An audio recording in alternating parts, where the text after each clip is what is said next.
Good evening all of you, कैसे हैं सभी। बजट सेशन की लास्ट क्लास में आप सभी का स्वागत है। ठीक है। इसके बाद कल से हमारा क्या स्टार्ट हो जाएगा, इकोनॉमिक सर्वे स्टार्ट हो जाएगा। ये सब आपको फ्री ऑफ कॉस्ट मिल रहा है। ठीक है। तब तक देख लेते हैं अनअकैडमी पे कौन कौन से नए बैच आने वाले हैं। एक बार इस पर नजर मार लेते हैं। तब तक सारे बच्चे जुड़ भी जाएंगे। अनअकैडमी अगर आप प्लस पे आते हो तो आपको क्या फायदा होता है, देखो डेली क्लासेस होती है, स्ट्रक्चर कोर्स होते हैं, लाइव टेस्ट होते हैं और अनलिमिटेड एक्सेस आप कर सकते हो किसी भी चीज का। यहाँ पे कोई भी अगर आपका वीडियो छूट जाता है, मतलब लाइव क्लास छूट जाती है, तो आपका रिकॉर्डेड वर्जन कितनी बार भी देख सकते हो उसको। ये प्लस में क्या है, कुछ फायदे हैं। इसके अलावा जो है सारी क्लासेस के नोट्स दिए जाते हैं। और चौथी क्लास क्या है, डाउट क्लियरिंग सेशन रखी जाती है स्पेशली, जिसमें आपके डाउट दूर किए जाते हैं। प्लस और फ्री क्लास में क्या अंतर है, लगभग सभी लोगों ने बहुत बार देख भी लिया होगा। लेकिन कुछ एक आध नए बच्चे जो अभी भी क्या है, स्पेशल क्लास में रहना ही प्रेफर करते हैं। तो लॉन्ग टर्म में क्या है, उनको नुकसान है। क्यों? क्योंकि वहां पे कोई भी सिलेबस पूरा कराने का क्या है, एक तरीके से फॉर्मल गारंटी नहीं है। यहाँ पे कंप्लीट सिलेबस क्रेप कवर किया जाता है प्लस में। यहाँ पे कभी कभी प्रैक्टिस टेस्ट होते हैं, यहाँ पे हमेशा प्रैक्टिस टेस्ट होते हैं। यहाँ पे पीडीएफ देना अनिवार्य नहीं, हम पीडीएफ देना अनिवार्य है। यहाँ पे डाउट सेशन लगाने जरूरी नहीं है, यहाँ पे डाउट जो है सेशन क्या है, बहुत ज्यादा जरूरी है। इनफैक्ट इसमें एक चीज और जोड़ दो प्लस में, जो केवल मैं ही करा रहा हूँ आपको, क्या लाइव क्या कॉपी चेक। से यस और नो? क्लियर? क्लियर। मैं यहाँ पे भी करा रहा हूँ लाइव कॉपी चेक। ये जो कर लो, एक्सक्लूसिव बाई मी। ठीक है। इसके अलावा लक्ष्य बैच है जो यूपीपीसीएस 2022 वाले बच्चों के लिए 15 फरवरी से स्टार्ट हो रहा है। 100 डेज का प्रीलिम्स कोर्स 16 फरवरी से स्टार्ट हो रहा है। आरओ का 16 फरवरी से स्टार्ट हो रहा है। यूपीपीसीएस मेंस सोशोलॉजी का ऑप्शनल 15 तारीख से स्टार्ट हो रहा है। पॉलिटिकल साइंस का ऑप्शनल 18 तारीख से स्टार्ट हो रहा है। ठीक है। तो ये है वो 100 डेज का बैच, जिसमें जो है आपके 7 एजुकेटर मिलके पढ़ाएंगे। ठीक है। इसमें जो है आपकी हिंदी की लैंग्वेज रहेगी, यानी हिंदी माध्यम वालों के लिए। अगर आपको ये वाला बैच चाहिए फाउंडेशन कोर्स 22 के लिए, तो इसमें भी आपको 6 एजुकेटर पढ़ाएंगे। ठीक है। इस बैच की आप पूरी जानकारी ले लीजिए, हिंदी मीडियम में बैच होगा। इसके अलावा जो है ब्रह्मास्त्र, अब ब्रह्मास्त्र लिखा है तो कुछ लिखा होगा सोच समझ के। ये मेरी शकल है, यानी मेरा कोर्स आ रहा है 15 तारीख को। ठीक है। और ये सुमित भाई का कोर्स आ रहा है, ये आ रहा है आपका 18 फरवरी को। दोनों का 5-5 महीने का क्या है ऑप्शनल का बैच, सबसे टाइम टेकिंग, यानी क्या है, 100% गारंटी मिलेगी आपको कोर्स कंप्लीट होने के लिए। ठीक है। 5 महीने बहुत होते हैं सोशोलॉजी ऑप्शनल में नंबर लाने के लिए। क्लियर? तो भैया जिनका सोशोलॉजी ऑप्शनल है 15 तारीख से मेरे से जुड़ सकते हैं। फिर उसके बाद अगर आरओ की तैयारी करनी है, तो ये जो बैच है इसमें भी ये सब। अच्छा, बैच कोर्स का मतलब एक से ज्यादा एजुकेटर मिलके पढ़ाते हैं। ठीक है। और ये जो है आपको referral code MKS live use करोगे तो आपको 10% डिस्काउंट मिल जाएगा। एक नया अनाउंसमेंट सुन लो कि 1 मार्च से पहले अगर आप रेफरल कोड लगाते हो, ठीक है ना, तो आपको 10% डिस्काउंट मिल रहा है। 1 मार्च से क्या है, यह आपको केवल 5% मिलेगा। तो ये अनाउंसमेंट अपने उन फ्रेंड्स को बता देना जो क्या कर रहे हैं, टेकन फॉर द ग्रांटेड ले रहे हैं। अगर आपको प्लस में आना है, ठीक है ना, तो भैया 1 मार्च से पहले आ जाना, 5% डिस्काउंट होगा बाद में। अभी 10% का फायदा उठाना है तो उठा लो। क्लियर? ठीक, समझ में आ गया? सर मेरे पास आया था, अच्छी बात है। क्लियर? फिर इसके बाद जो है ये कोर्स है, उन कोर्सों की लिंक है। और यह है, धन्यवाद। अब हम अपनी क्लास स्टार्ट करते हैं। चलो भैया। सर पॉलिटिकल साइंस की कॉपी चेक हो जाएगी, ये सर हिंदी में पढ़ाते हैं तो ये बात आपको इन्हीं सर से करनी पड़ेगी। ठीक है। कि वो हिंदी में पढ़ाएंगे कि इंग्लिश में पढ़ाएंगे, कि कॉपी चेक करेंगे या नहीं करेंगे। ठीक है। तो सबका काम सबको साझे। ठीक है। जिसको जिससे पूछना है वो संबंधित एजुकेटर से पूछेगा। ऑप्शनल लगभग बहुत सारे आ गए हैं, तो जिसका जो जो ऑप्शनल है वो अपनी अपनी क्लास करे। और अगर किसी को किसी बैच कोर्स में पढ़ना है, जैसे कि अभी आज 7 बजे वाली क्लास में कोई पूछ रहा था कि सर ये फलाना सब्जेक्ट कहाँ से पढ़े, फलाना सब्जेक्ट कहाँ से पढ़े, तो भैया आपको बैच कोर्स में जाना है तो आप बैच कोर्स में जा सकते हो, मुझे कोई दिक्कत नहीं है। और अगर मेरे से भी पढ़ना है तो भैया ध्यान रखो, मैंने भी सारे सब्जेक्ट लगा रखे हैं। ये क्या है, आपके ऊपर है। हिंदी का कॉपी आप हिंदी का कॉपी आप चेक करेंगे ना सर? आपने 7 बजे वाली क्लास करी थी? कल वाली क्लास करी थी? क्यों आकाश? क्या उसमें मैंने हिंदी मीडियम की कॉपी चेक नहीं करी थी? बताओ, क्या मैंने उसमें हिंदी मीडियम की कॉपी चेक नहीं करी थी?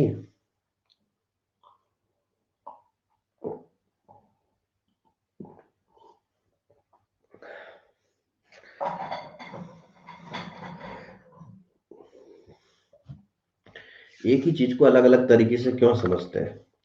अब एक ने किसी ने मैसेज किया है, नाम नहीं बताऊंगा, उसमें लिखा है कि मेरे को कुछ नहीं आता है, मैं कुछ दिनों से प्रिपरेशन शुरू किया है, इकोनॉमी का बेस क्लियर करने के लिए एनसीईआरटी से शुरू करूं या कुछ और? मैंने बजट के 2 सेशन देख लिए हैं, सर प्लीज गाइड मी। अब ऐसे बच्चों को क्या आंसर देना चाहिए बताओ? बच्चा कह रहा है कि मेरे को बेस क्लियर करने के लिए इकोनॉमिक्स की एनसीईआरटी शुरू करूं या कुछ और, मैंने बजट के 2 लेक्चर देख लिए हैं। तो इनको फॉर काइंड इंफॉर्मेशन, अगर बजट के 2 कोर्स देख रखे हैं तो आपको 5 लेक्चर इकोनॉमिक्स की भी चलने प्लस में उसको भी देखने चाहिए थे। देखो, इस छोटी सी प्रॉब्लम का मैं एक सॉल्यूशन बता देता हूँ, आपके संग भी ऐसा होता होगा। मैंने आपको पहले ही बता रखा है कि इकोनॉमिक्स एक वो नहीं है जो एक लाइन पढ़ के समझ में आ जाए, ठीक है ना? जैसे कि आपकी हिस्ट्री हो गई, आप हिस्ट्री की एनसीईआरटी पढ़ो, आपको समझ में आएगा अच्छी तरीके से कि ये राजा था, ये राजा था, इसके बाद ये सल्तनत आई, उसका भारत में आक्रमण करने का क्या कारण था। आप पढ़ते जाओ, आपको समझ में आता रहेगा, ठीक है? अब यही गलती आप क्या करते हो, एनसीईआरटी इकोनॉमिक्स की उठा लेते हो। अब इकोनॉमिक्स की एनसीईआरटी क्या ये इसकी तरह है, फ्लुएंसी की तरह है? बताओ, वहां पे हर चीज को क्या करना पड़ेगा, समझना पड़ेगा। हर फार्मूले का क्या है, समझना पड़ेगा। और समझने की क्षमता तुम्हारे अंदर होगी नहीं, फिर क्या होगा, इकोनॉमिक्स से हमेशा के लिए क्या हो जाएगी, घृणा हो जाएगी। और जब घृणा हो जाएगी तो भैया 22 अगर वो आपको बहुत ही सरल सरल क्वेश्चन भी देना, तो उस घृणा के कारण क्या होगा, 7 से 8 क्वेश्चन। और क्या हो गए आप, फेलियर में क्या कहते हैं, सम्मानजनक से फेल हो गए उत्तर प्रदेश पीसीएस की प्रीलिम्स में। फिर कहीं और ठिकाने में भागोगे, कहीं और ठिकाने में भागोगे। क्यों? क्योंकि आपने क्या कर रखा है, कसम खा ली है। आप क्या करते हो, दूसरों की चीजें सुनते हो जिसने खुद भी अपनी जिंदगी में कभी अप्लाई नहीं करी होगी। समझ में आया? अरे भैया, जब मैं इकोनॉमिक्स पढ़ा रहा हूँ, एकदम बेस से पढ़ा रहा हूँ प्लस में, तो आप उन क्लासों को समझो ना। भैया, मैंने जीडीपी पूरी पढ़ाई, आपके कॉन्सेप्ट क्लियर हुए कि नहीं हुए? जल्दी बताओ, कॉन्सेप्ट क्लियर हुए कि नहीं हुए? फिर मैंने उसके बाद रिसिप्ट पढ़ाई, कॉन्सेप्ट क्लियर हुए कि नहीं हुए? फिर उसके बाद जो है मैंने आपको क्या पढ़ाई, बैंकिंग पढ़ाई, कॉन्सेप्ट क्लियर हुए कि नहीं हुए? से यस और नो? तो जब ये कॉन्सेप्ट क्लियर हो रहे हैं तो आपको क्या इकोनॉमिक्स की एनसीईआरटी अलग से पढ़ने की जरूरत है? बताओ, क्या जरूरत है? नहीं है। लेकिन क्या है, खुजली है दिमाग में कि हमें क्या करना है, टॉपर्स की तरह करना है। अरे टॉपर्स की तरह मेहनत करने के लिए क्या करना चाहिए, टॉपर्स की तरह आपका दिमाग भी होना चाहिए। जब आप बेस से हो और एनसीईआरटी उठा रहे हो, कहीं से पढ़ ले हो कि एनसीईआरटी जरूरी है। अब मुझे बताओ, उत्तर प्रदेश में जो 22 क्वेश्चन इकोनॉमिक्स के आते हैं, उसमें एनसीईआरटी का कितना योगदान है, जरा बताना। यूपीएससी में फिर भी योगदान है, और यूपीएससी में भी 1 या 2 क्वेश्चन का योगदान है। बहुत सारे वीडियो बने हुए हैं, ठीक है, मुन्नाल सर ने ही बनाए हैं, कि भैया जो आप एनसीईआरटी का गाना वाना बजाते हो, उस एनसीईआरटी से हकीकत में अब कितना क्वेश्चन आ रहा है। एनसीईआरटी की अगर किताब लेने बैठ गए ना आपको, आप जाओ करोल बाग में, उससे बोलना कि सारी एनसीईआरटी किताब दे दे, आपको पूरा एक छट्टा बना के दे देगा। आप 2 साल में भी कवर नहीं कर पाओगे। और उस एनसीईआरटी से कितने क्वेश्चन निकलेंगे, हार्डली 6 या 7 आउट ऑफ 150। तो आपको ये ड्रामा करना है, आपको ये ड्रामा करना है तो बताओ। भैया, इकोनॉमिक्स में मुंडाल सर से ऊपर तो कोई होगा नहीं मेरे ख्याल से। होगा कोई? मुंडाल सर का नाम सबको सुना होगा। उन्होंने 2 4 वीडियो बनाए कि जो इकोनॉमिक्स क्या कहते हैं, ये एनसीईआरटी का जो गाना वाना बजाते हैं ना, अब क्या करते हो, आपको चाहिए मेंटोर। आप बड़ी बड़ी कोचिंग में फोन करते हो, वहां पे क्या होंगे, मार्केटिंग वाले बंदे होंगे, ठीक है? तो वो पूछेंगे आपको बेस से तैयार करना है, ठीक है, हाँ हेलो, आपको बेस से तैयार करना है। एक्चुअली क्या करो, आप एनसीईआरटी से स्टार्ट करो, दीज आर द बेसिक। बच्चा ही बोल, अरे एनसीईआरटी से स्टार्ट करो, क्या एडवाइस दी है, मजा आ गया। आप सब एनसीईआरटी खरीदो और उससे क्या करो, बेस से तैयार करो। फिर उसके बाद जो है आपको नेक्स्ट स्टेप बताया जाएगा। 3 4 महीने के लिए बच्चे को डाल दिया होल्ड पे। वह बच्चा उस 3 4 महीने में प्रीलिम्स का पूरा सिलेबस खत्म कर सकता था, लेकिन कहाँ चले गया, वो होल्ड में। और अंदर अंदर बहुत खुश होता जा रहा है, मेरे कॉन्सेप्ट क्लियर हो रहे हैं, मेरे कॉन्सेप्ट क्लियर हो रहे हैं। 10 ईयर उठा के देख लेना, क्वेश्चन सॉल्व नहीं होंगे। फिर क्या वो सोचता है कि यार यूपी पीसीएस क्या टफ है, या यूपीएससी क्या टफ है। आप अपने पैरों में खुद से ही कुल्हाड़ी कुल्हाड़ी मारते हो। समझ में आया? या कुछ यूट्यूबर्स या कुछ कोचिंगों को अपना एक स्पेशल 3 से 4 महीने का बैच चलाना होता है अपनी रेवेन्यू को कमाने के लिए। तो वो क्या करेंगे, एनसीईआरटी का कोर्स स्टार्ट हो रहा है 3 महीने का, जल्दी से जुड़िए, 20,000 से लेके 30,000 फीस। क्यों? क्योंकि उनको अपनी ऑपरेटिंग कॉस्ट निकालनी है। और आप भाग भाग के, अरे एनसीईआरटी कोर्स स्टार्ट हो रहा है बेसिक से। अरे मेरे भाई, उन एनसीईआरटी पे ही दुनिया भर की किताब बनी पड़ी है। अगर एनसीईआरटी से सब कुछ हो रहा होता तो भैया लक्ष्मीकांत नहीं आती। अगर एनसीईआरटी से सब कुछ हो रहा था तो रमेश कुमार की बुक नहीं छपती।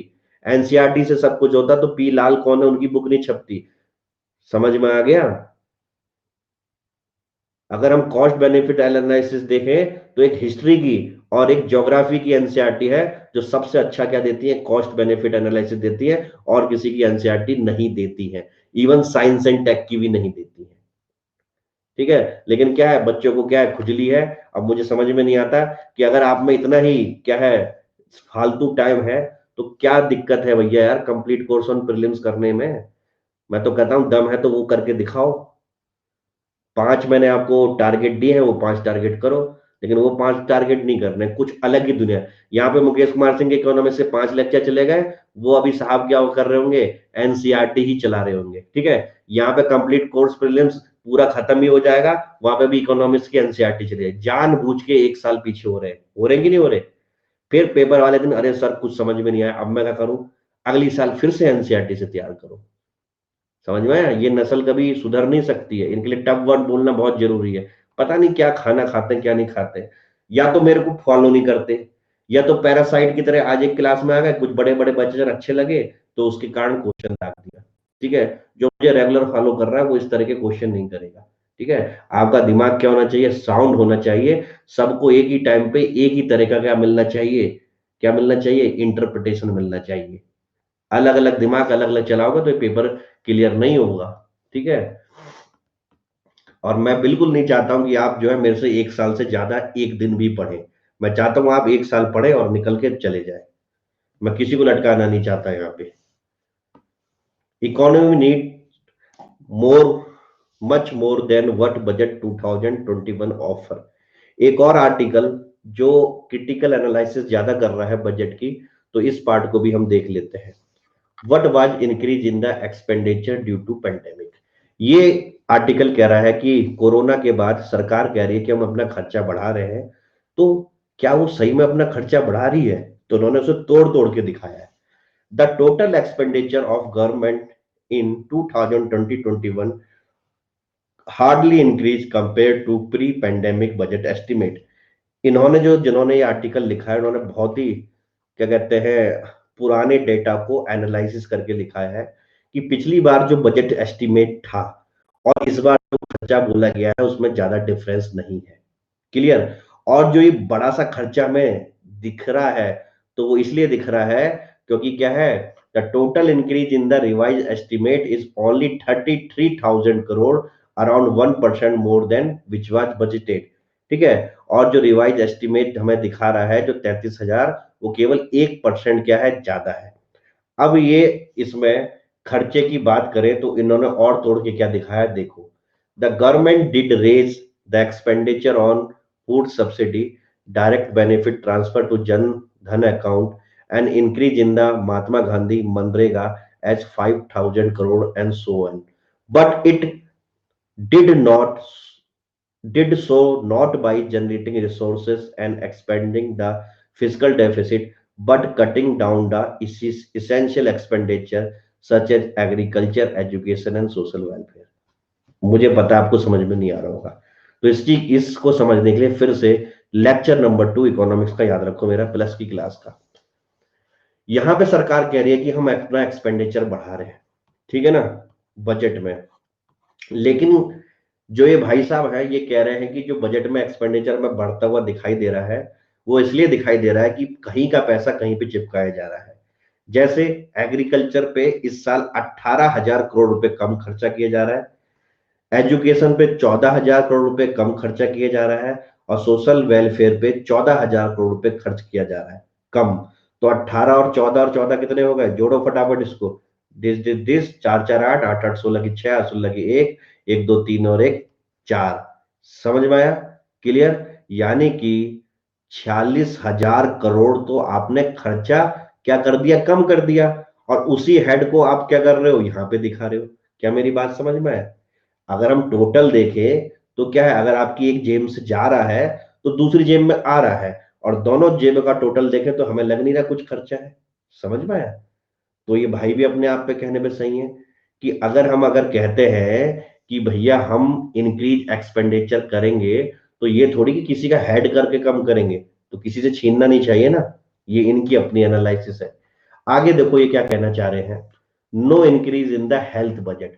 कल परसों हमने पढ़ा था कि 137% क्या है, हेल्थ बजट में इजाफा हुआ है। क्या यही पढ़ा था हमने? ठीक है। 2-3 दिन बाद जो न्यूज़पेपर छपे तो उन्होंने 138% भी बोला इसको। तो दोनों ही अपने आप में करेक्ट है, हमें इस पे लड़ाई नहीं करनी है। ठीक है। तो 137 या 138% जो बढ़ के आया है हमारा हेल्थ पे खर्चा, तो वो कह रहे हैं कि देखो कैसे आया है। यानी वो भी कह रहे हैं कि नंबरों का खेल है। The budget announce increase the health budget to the 2.23 lakh crore.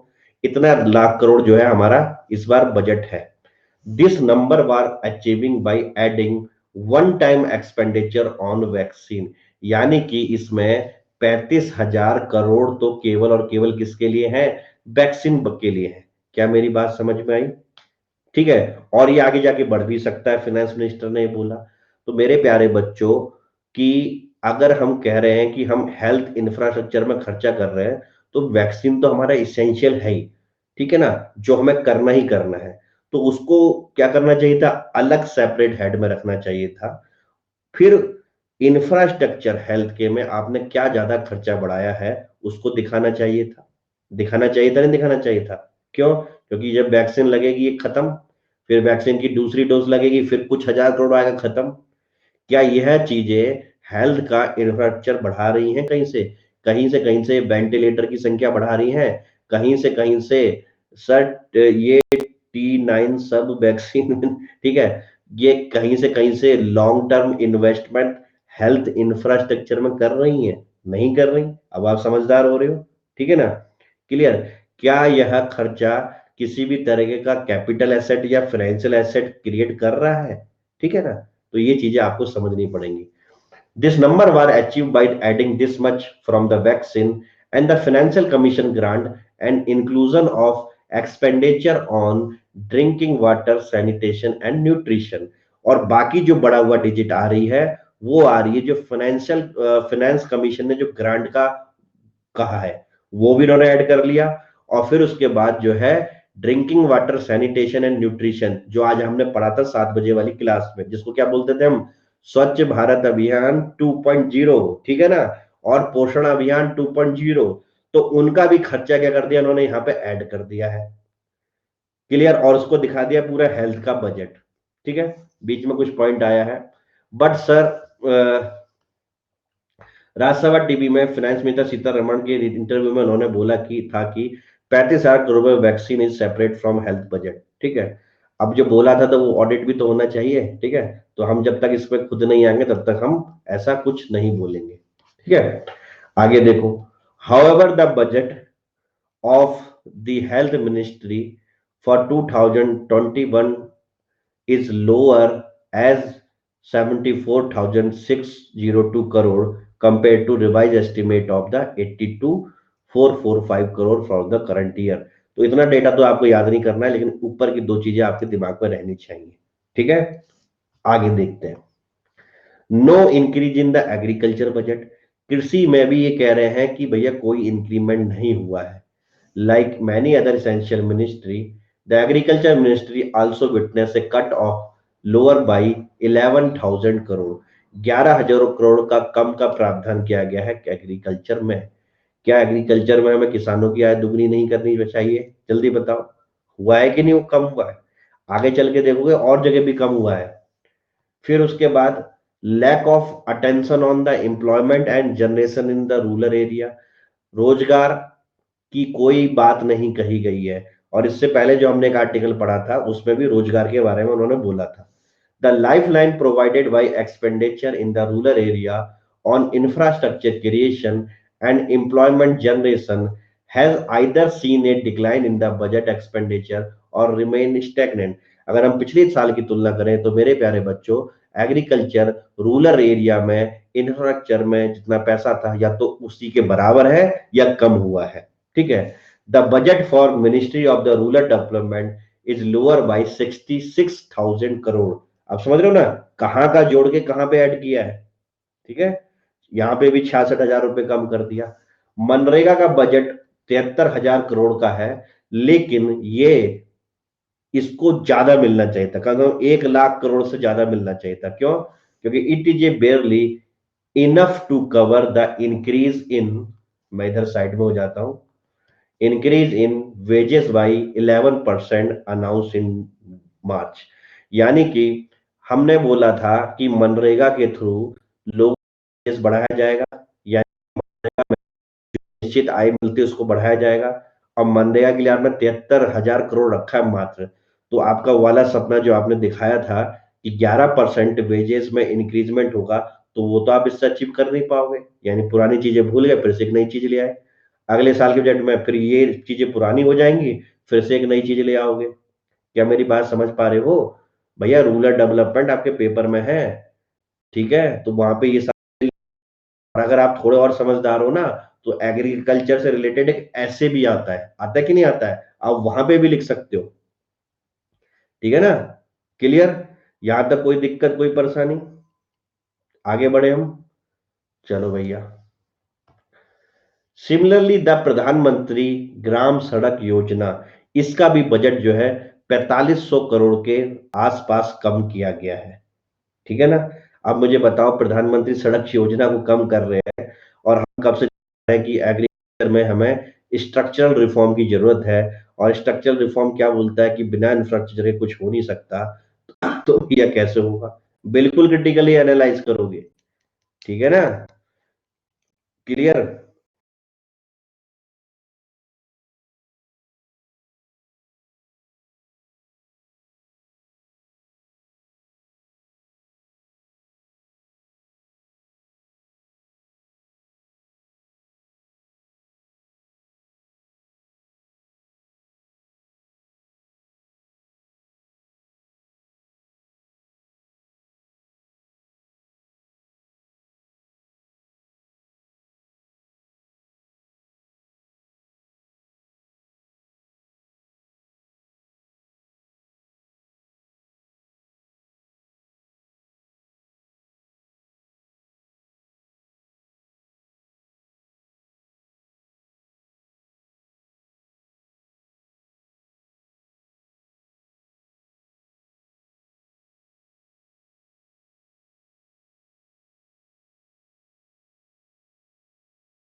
अब आवाज आ रही है?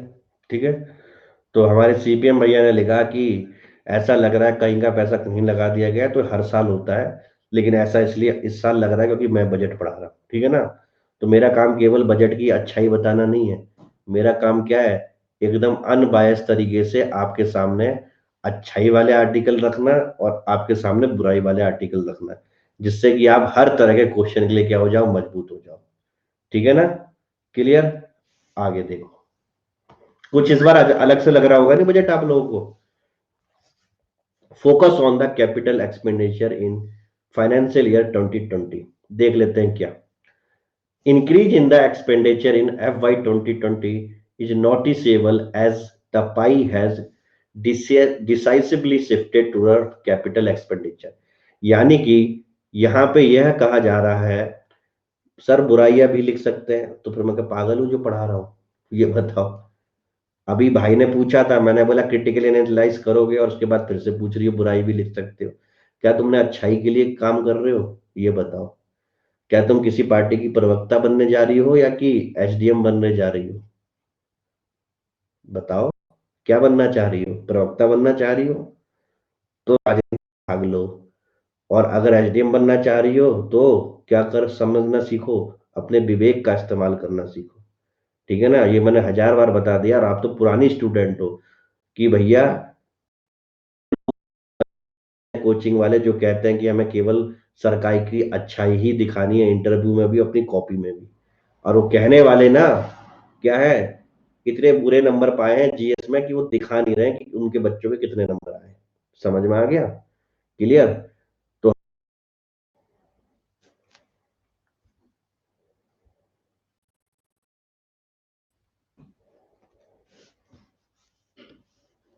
इस बार, सर इस बार तो सब मिनिस्ट्री की मिट्टी पलीत हो गया है वो। हम इस वजह से बच गए क्योंकि डेवलपिंग नेशन है, और हमेशा हम अपने बजट में फ्लेक्सिबिलिटी रखनी होती है as other developing nation.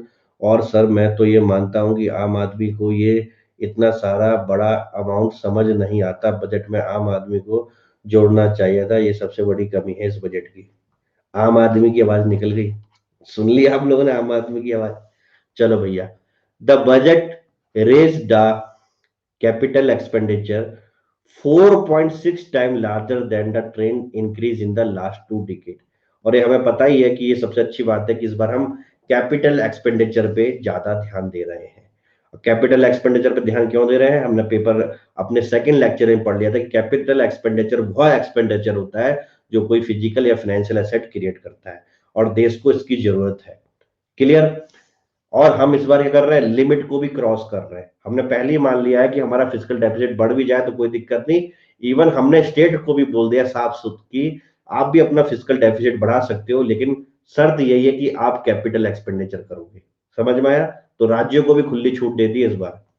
The proposed capital expenditure amount to 3.4% of the GDP. Bharat की जीडीपी इतनी बड़ी है, उसका 3.4% तक हम खर्च करने में बिल्कुल भी दिक्कत नहीं करेंगे। भले ही हमें एसेट को मोनेटाइजेशन करना पड़ा हो, चाहे हमें बैंक से लेनी हो उधारी, चाहे हमें बाहर से एक्सटर्नल कमर्शियल बोरिंग करनी हो, हम बिल्कुल भी पीछे नहीं हटेंगे। क्या ये बात सबको समझ में आ रहा है? क्लियर? कि हमारा क्या है, 3.4% ऑफ जीडीपी इस बार हम कैपिटल एक्सपेंडिचर करेंगे। अब आगे देखो, an incremental capital output ratio of 4.5। अभी मैं बताऊंगा आपको इंक्रीमेंट कैपिटल आउटपुट रेशियो क्या होता है, लेकिन पिछले साल वाले बच्चों को मैंने बता रखा है। इसका मतलब ये होता है कि भैया आप अपने देश की जीडीपी में कितना इन्वेस्टमेंट कर रहे हो, और उस कितने इन्वेस्टमेंट के सापेक्ष आपका आउटपुट कितना आ रहा है। नहीं समझ में आया? जैसे कि ये एक फैक्ट्री थी, ठीक है ना, इस फैक्ट्री में मैंने जो है 10,000 रुपए लगाए, तो इस कंपनी का आउटपुट कुछ बढ़ा 0.1%। मैंने इस कंपनी में फिर 1 लाख रुपए लगाए, इस कंपनी का आउटपुट 1% से बढ़ा। मैंने इस कंपनी में 1 करोड़ रुपए इन्वेस्टमेंट करा, नई मशीन लाया, नई टेक्नोलॉजी लाया, आउटपुट जो है 3% से ज्यादा बढ़ गया। तो जो भी हम खुराक दे रहे हैं उसके अनुसार हमारा आउटपुट भी बढ़ रहा है। ठीक है? अब अच्छी इस कंपनी को इकोनॉमी बना लो। ये इकोनॉमी है एक, इसमें मैं एक छोटी सी अमाउंट लगाता हूं तो उसका आउटपुट इतना होता है। फिर मैंने और बड़ी अमाउंट लगाई तो उसका आउटकम इतना ज्यादा होता है। यानी कि वह इकोनॉमी ज्यादा अच्छी होगी जहां पे थोड़े से इनकमिंग में आउटकमिंग ज्यादा है। वही तो इकोनॉमी अच्छी होगी। या ये वाली इकोनॉमी अच्छी होगी, अर्थव्यवस्था इसमें इतना सारा जैसा।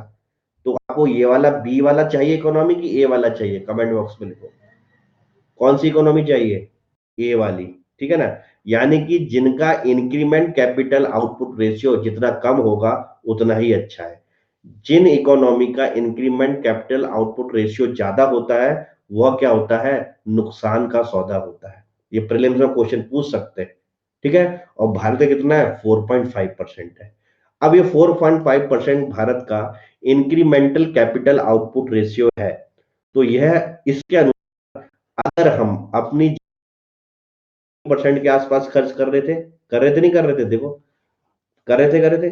तो हम जो 3.4% जीडीपी के आसपास इतना पैसा अपनी कॉम में डालेंगे तो जो आउटपुट आएगा वो आएगा 0.8% ऑफ जीडीपी। क्या मेरी बात समझ पाए। यानी कि हमारी जीडीपी में 0.8 से क्या हो जाएगा, इजाफा हो जाएगा। क्यों, तो ये हमारा रेशियो कितना है, 4.5 है। अगर ये रेशियो कम होता, 2 के आसपास होता, तो हो सकता था कि हम जितना पैसा लगाते उससे जीडीपी का आउटपुट 0.8 ना होके कम से कम 2% जीडीपी होता। समझ में आया। अगर हमारा रेशियो 1 होता तो ऐसा भी हो सकता था कि हमने जितना इनपुट लगाया उतना ही आउटपुट। यानी अगर हमने 3.5% जीडीपी पे खर्च करा है तो जीडीपी भी 3.5% से बढ़ जाती। लेकिन ये उन्हीं देशों में हो सकता है जहां पे करप्शन क्या हो, 0/सन्नाटा हो। या उन्हीं देशों में हो सकता है जहां पे क्या हो, कोई भी प्रोजेक्ट स्टॉल ना होता हो, समय पे पूरा हो जाता हो। ये उन्हीं देशों में हो सकता है जहां पे क्या हो, पॉलिटिकल विल बहुत अच्छी हो। या उन्हीं देशों में हो सकता है जहां के नागरिक भी क्या हो, बहुत ही ज्यादा क्या हो, जानकार हो, अंधभक्त ना हो। समझ में आया। ये उन्हीं देशों में हो सकता है जहां पे क्या हो, ह्यूमन कैपिटल बहुत ही शानदार हो। क्या मेरी बात समझ में आ गई, क्लियर। ठीक है। तो क्या मैं इंक्रीमेंटल कैपिटल आउटपुट रेशियो आपको समझा पाया। हालांकि मैं प्रीलिम्स में भी समझाऊंगा। ठीक है ना, क्लियर। इससे क्या आपका बेस क्लियर नहीं हो रहा। अब आप इसको एनसीईआरटी से पढ़ लो खुद से। अगर समझ में आ जाए तो मुझे बता देना, समझ में आ ही नहीं सकता अनटिल एंड अनलेस आपकी बीए में भी इकोनॉमिक्स हो तो। जनरल साइंस वाला भी नहीं समझ सकता है और कोई और भी नहीं समझ पाएगा इसको। ठीक है, कॉमर्स वाला ही वो समझ सकता है। तो इसलिए क्या है, एनसीईआरटी जो आपको पढ़नी थी वो मैंने ऑलरेडी लगा रखी है फ्री कोर्स में। ठीक है। अभी इंक्रीमेंट कैपिटल आउटपुट रेशियो दोबारा आएगा। तो कुल मिला के हमें अपने देश का इंक्रीमेंटल कैपिटल आउटपुट रेशियो पता होना चाहिए, कितना है, 4.5% के अराउंड। याद कर लोगे इसको। इसको हमें मेंस में लिखना है, प्रिसाइज। ठीक है सीपीएम। आगे देखो, the incremental capital output ratio explain the relationship between the level of investment made in the economy and consequent increase in the GDP. यानी कितना हम पैसा जीडी देश की इकोनॉमी डाल रहे हैं और उससे हमारी जीडीपी में कितना इंक्रीज हो रहा है। भारत के केस में हम अपना 3.5% के आसपास, 3.4 है, 3.5 लिख लो, कोई दिक्कत नहीं है। हम जीडीपी में अगर हम इतना पैसा डालें तो हमारी केवल 0.8% जीडीपी बढ़ेगी। समझ में आया। यानी कि सरकार ने जो इतना खर्चा तामझाम कर रही है उससे हमारी जीडीपी 0.8% के आसपास बढ़ेगी। समझ में आ गया, क्लियर।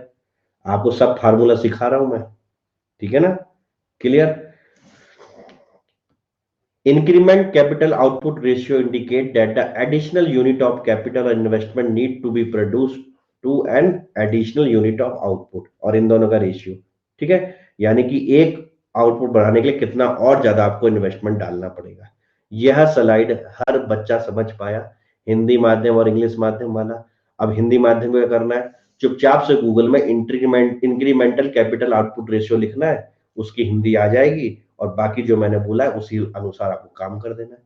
कर देना नहीं कर देना है। ठीक है। आगे देखो, सरकार ने एनपीए के लिए क्या काम किया है। ठीक है, तो देख लेते हैं। एनपीए को सुधारने के लिए एआरसी की बात करी। The most notable development in the financial system is a such reconstruction company and an asset management company, ARC और एएमसी बनेंगी। ठीक है। The approach to setup of AMC, that is asset management company, good evening, with a partnership of ARC, Asset Reconstruction Company, takes over large stress at asset which is approximately 3.5 lakh crore. ठीक है ना? विशुद्ध पूंजी उत्पादन अनुपात, ठीक है, विशुद्ध विस्तृत क्या लिखा है। एआरसी तो पहले भी था, इसी में नया क्या हुआ? अरे वाह रॉकी भाई, खतरनाक हो गए। ठीक है, spread across the multiple bank that help clear the potential for turn around. तो बैंकों के एनपीए को कम करने के लिए हमने क्या करा है? एआरसी का प्रावधान किया है। एआरसी और एमएलसी मिलेंगे और जो आपकी स्ट्रेस एसेट है उनको लेंगे, फिर उनसे लोगों की वसूली करें, क्या करें वो उनका हेड है। कुल मिला के बैंक की क्या है, बैलेंस शीट से वो एसेट हमेशा के लिए चली जाएगी। समझ में आ रहा है ना? क्लियर, कोई दिक्कत तो नहीं? ठीक है। अच्छा, ये एसेट एसेट जो स्ट्रेस एसेट होती है, ये कैसे की जाती है ये भी सभी को पता होगा। कोई ऐसा इंसान तो नहीं जिसको समझना है ये प्रक्रिया कैसे होगी? सबको पता है ना? चलो, N operational turn around of asset create value for overall system. और एक हमें क्या करना पड़ेगा? ऑपरेशनल टर्न अराउंड करना पड़ेगा। क्लियर, कि एसेट जो है कब वैल्यू क्रिएट करे। ठीक है, नहीं समझे? जैसे कि हमने कोई एक प्रोजेक्ट डाला, ठीक है, तो अगर वो 5 साल का, तो 5 साल के बाद वो आउटपुट प्रोड्यूस करना शुरू कर दे। ठीक है, ये नहीं कि टर्न अराउंड उसका 5 साल की जगह 10 साल हो गया, जो अमूमन भारत में होता है। ऐसा नहीं होना चाहिए। ठीक है ना सर? एंड में बैंक तो राइट ऑफ करने पड़ेगी एआरसी के बास का नहीं है ये। नहीं समझ पा रहे आप? बैंक जो है इनको देगी एसेट स्ट्रेस और ये खरीद लेंगे। समझ में आया? स्ट्रेस एसेट बैंक की बुक से हटाकर एआरसी की बुक में एंट्री हो जाए। बिल्कुल सही। देखो, ये मेरे भाई रॉकी भाई हैं। ठीक है, रॉकी भाई ने बैंक से 500 करोड़ रुपए उधार लिए थे और ये एक प्रोजेक्ट लगाया। ठीक है, बीच में क्या हुआ? रॉकी भाई दिवालिया हो गए और रॉकी भाई इस 50 करोड़ को लौटा नहीं पाए। ठीक है ना? और उन्होंने अपना दिवालिया घोषित कर दिया।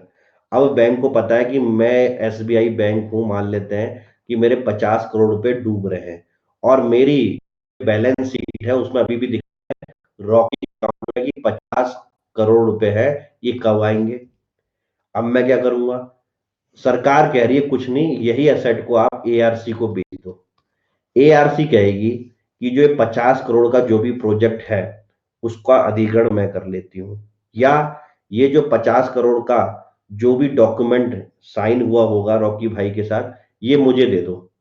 तो बैंक कहेगी कि ठीक है आप इसको ले लो, लेकिन एआरसी इसको 50 करोड़ में नहीं लेगी। क्या मेरी बात समझ में है? एआरसी इसको कम से कम में लेगी जितना उनको लगता है कि मैं निचोड़ सकती हूँ रॉकी भाई से। क्या मेरी बात समझ में है? अब रॉकी भाई से अगर 50 करोड़ ही निचोड़ जाते तो एसबीआई भी थोड़ा टाइट होकर निचोड़वा लेती। समझ में आया? तो एआरसी ने मान लेते हैं ये 30 करोड़ में ले ली। ठीक है, तो जहां उनको 50 करोड़ नहीं मिल रहे थे, जीरो बट्टा सन्नाटा मिल रहा था, एसबीआई को 30 करोड़ तो मिला। यस और नो? एक हिंदी में कहावत है, भागते,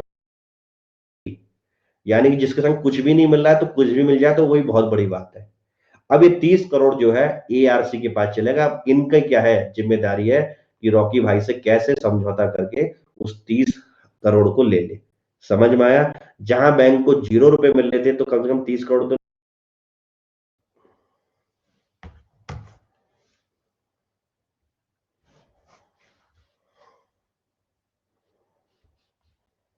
समझ में आ गया? एक क्रिस्टल क्लियर। तो यह तरीका होता है। ठीक है, तो बैंक अपना क्या कर देगी, इसको राइट ऑफ कर देगी, इसकी जगह लिख देगी 30 करोड़ रुपए एंट्री हो गई, चलो भूल जाओ रॉकी को।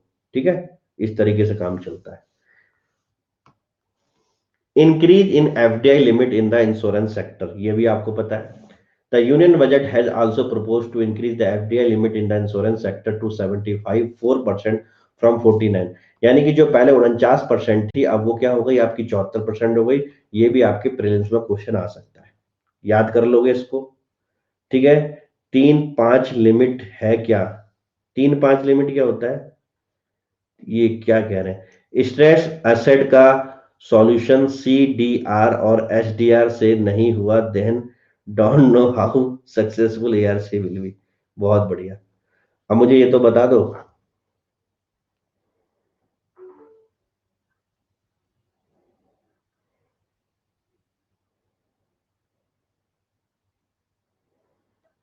ये बताओ भैया ये क्या है, दो तीन चार लिमिट कुसुम जी, मुझे समझ में नहीं आया क्या पूछ रहे हो आप।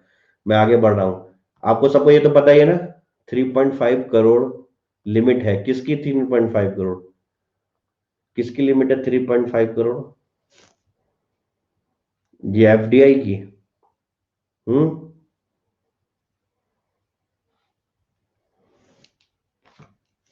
केवल आप इतना याद करो, बेफालतू के लफड़ों में मत पड़ो, पेपर दूर हो जाएगा आपसे, ठीक है ना। कोई पेपर नहीं पूछेगा कि ये उसकी 49 से 74% बढ़ाई गई तो उसमें भी इंडिविजुअल लिमिट कितनी है, ठीक है ना। It is expected that fresh capital will bring a new wave in technical know how. और इससे क्या होगा, 49 से 74% हो गई तो भैया बार बार से क्या हो जाएगी, ये क्या कहते हैं टेक्निकल नो हाउ, मतलब बाहर से कोई कंपनी आएगी तो भैया टेक्नोलॉजी बढ़ेगी। आपको पता ही एफडीआई से ये होता है, ठीक है। न्यू प्रोडक्ट, एडवांस कंज्यूमर, नए नए क्या होंगे, मार्केटिंग चैनल खुलेंगे, छोटी छोटी कंपनियां बड़ी बड़ी बनेंगी, और भैया हम लोग को भी क्या मिलेगा, फायदा मिलेगा इससे, ठीक है ना। क्लियर। अब आप में से बहुत ही कम लोग होंगे जिन्होंने अपना हेल्थ इंश्योरेंस करवा रखा होगा, एलआईसी तो बहुतों ने करा रखी होगी, ठीक है ना। तो ये सारी चीजों को समझने की जरूरत है। गौरव भाई तुम्हारा तो सरकार ने ही कर दिया होगा, आधे लोगों का तो सरकार ने कर रखा है मेडिकल, ठीक है। प्राइवेट आदमी है जो, वो जो समझदार है वही हेल्थ इंश्योरेंस लेते हैं ना। चलो, रोल ऑफ द आरबीआई। अब इस पूरी सिचुएशन में अगर हम बजट को पूरा एनालिसिस भी कर ले, तो ये आरबीआई का क्या रोल होगा। आरबीआई का रोल यह होगा कि भैया सरकार को क्या चाहिए, मार्केट में पैसा चाहिए, चाहिए कि नहीं चाहिए। तो आरबीआई क्या करेगी, मॉनेटरी पॉलिसी, और मॉनेटरी पॉलिसी के थ्रू क्या करेगी, जब पैसे की जरूरत होगी तो रेपो और रिवर्स रेपो को क्या करेगी, कम करेगी। जब रेपो और रिवर्स रेपो को क्या करना, इसको बढ़ाना पड़ेगा कब, जब मनी हटानी है। तो ये आपको पता ही है, आरबीआई यहाँ पे अपना रोल सख्ती से निभाएगी। और ये कोऑर्डिनेट रहेगा किससे, हमारी किससे रहेगा, हमारी फिजिकल पॉलिसी से। फिजिकल पॉलिसी में क्या आते हैं, एक्सपोर्ट और इंपोर्ट, ठीक है ना। यानी कि जब रुपीज डेप्रिसिएट होता है तो एक्सपोर्ट वालों को मजा आता है, और जब रुपीज एप्रिसिएट होता है तो इंपोर्ट वालों को मजा आता है, ठीक है। अब ये कैसे मजा आता है आप सभी को पता है ना ऑलरेडी, ये तो प्लस की क्लास में हम पढ़ेंगे कि भैया एक्सपोर्टर क्यों फायदेमंद में रहते हैं, जब रुपीज क्या होता है, डेप्रिसिएट होता है, और जब रुपीज एप्रिसिएट होता है तो इंपोर्टर क्यों फायदे में रहते हैं, ठीक है ना। तो ये होल सम अप हो गया, वह आर्टिकल जो सरकार का पक्ष कर रहा है, और उससे पहले का आर्टिकल जो सरकार के विरोध में था। क्लियर, ठीक है। अब एक और नई चीज आ गई, क्रिप्टो करेंसी। रिसेंटली 2 दिन पहले जो हमारे वित्त राज्य मंत्री हैं, किसी को नाम पता है हमारे वित्त राज्य मंत्री कौन है। क्रिकेट इनको बहुत पसंद है खेलने, क्रिकेट जो है बहुत अच्छा खेलते हैं ये, किसी को पता है, अनुराग ठाकुर। तो अनुराग ठाकुर जी ने भैया यह ऐलान किया कि अब भारत भी क्या करेगा, ऑफिशियल क्रिप्टो करेंसी के बारे में सोच रहा है। समझ में आया। और ये ऑफिशियल क्रिप्टो करेंसी समझते हो ना, कि भैया जो चल रही है बिटकॉइंस जिसको बोलते हो आप, ठीक है ना। तो भारत भी अपनी एक नई क्या बनाएगी, क्रिप्टो करेंसी बनाएगी, और बाहर वाली को अलाउ नहीं करेगी, ठीक है। क्यों? क्योंकि भैया जो देखो सारे देश क्रिप्टो करेंसी को लगभग लगभग अब अगर उन्होंने माना भी नहीं है तो इनकार भी नहीं किया है, समझ में आया। और हम इस दुनिया से अलग नहीं रह सकते, यानी कि हमें इस दुनिया के साथ साथ ही चलना पड़ेगा, चलना पड़ेगा, नहीं चलना पड़ेगा, ठीक है ना। तो अब भारत भी सोच रहा है कि नहीं यार, क्रिप्टो करेंसी जैसी कुछ चीज हो सकती है। चलो पढ़ लेते हैं क्या। With the likely scenario of the Indian government banning the private crypto currency, यानी हम बिटकॉइंस हो गई और पता नहीं कौन कौन सी कॉइन थी वो उसको विरोध करेंगे, लेकिन reserve bank of India planning कर रही है अपनी खुद की डिजिटल करेंसी का, कि हमारे देश के अंदर वो चले। And earlier, government will on the cryptocurrency in 2019 reportedly sought to ban on the cryptocurrency and the criminalize the its possession in India। इससे पहले जो एक सरकार बिल लाना चाहती थी 2019 में, हालांकि ये पार्लियामेंट में इंट्रोड्यूस नहीं हो पाया, उसमें ये लिखा था कि भारत में क्रिप्टो करेंसी रखना क्या है, एक तरीके से क्रिमिनल ऑफेंस है, ठीक है ना। क्लियर। और बैन करा था क्रिप्टो करेंसी को। लेकिन अब सरकार क्या कर रही है, अपने ही स्टेटमेंट में यू टर्न कर रही है, ठीक है। Arun Jaitley advice to ban, बिल्कुल सही, कि अब नहीं, समय आ गया है। अब तो समय के संग तो सब कुछ बदलते हैं, सरकार ही बदली है। वही सरकार जो पहले क्रिप्टो करेंसी को मना करती थी, अब क्रिप्टो करेंसी के बारे में सोच रही है। तो भैया आप लोग भी समय के संग बदलो, ठीक है ना, अपनी सोच बदलो पढ़ाई करने की। The detailed text of the bill has not release, अभी तक रिलीज नहीं हुआ है, लेकिन उन्होंने पार्लियामेंट में बोला है भैया। तो भैया यानी कि क्या होता है पार्लियामेंट में, सब कुछ क्या होता है, ऑन रिकॉर्ड होता है, ठीक है ना। तो भैया दुनिया के साथ हमें चलना है, तो हम भी क्रिप्टो करेंसी के बारे में सोचेंगे, सेंट्रल बैंक डिजिटल करेंसी। समझ में आ गया? तो मतलब क्या, इस बार फिर से क्रिप्टो करेंसी का क्वेश्चन आपकी इकोनॉमिक्स में छा सकता है। क्लियर? कोई दिक्कत, कोई परेशानी?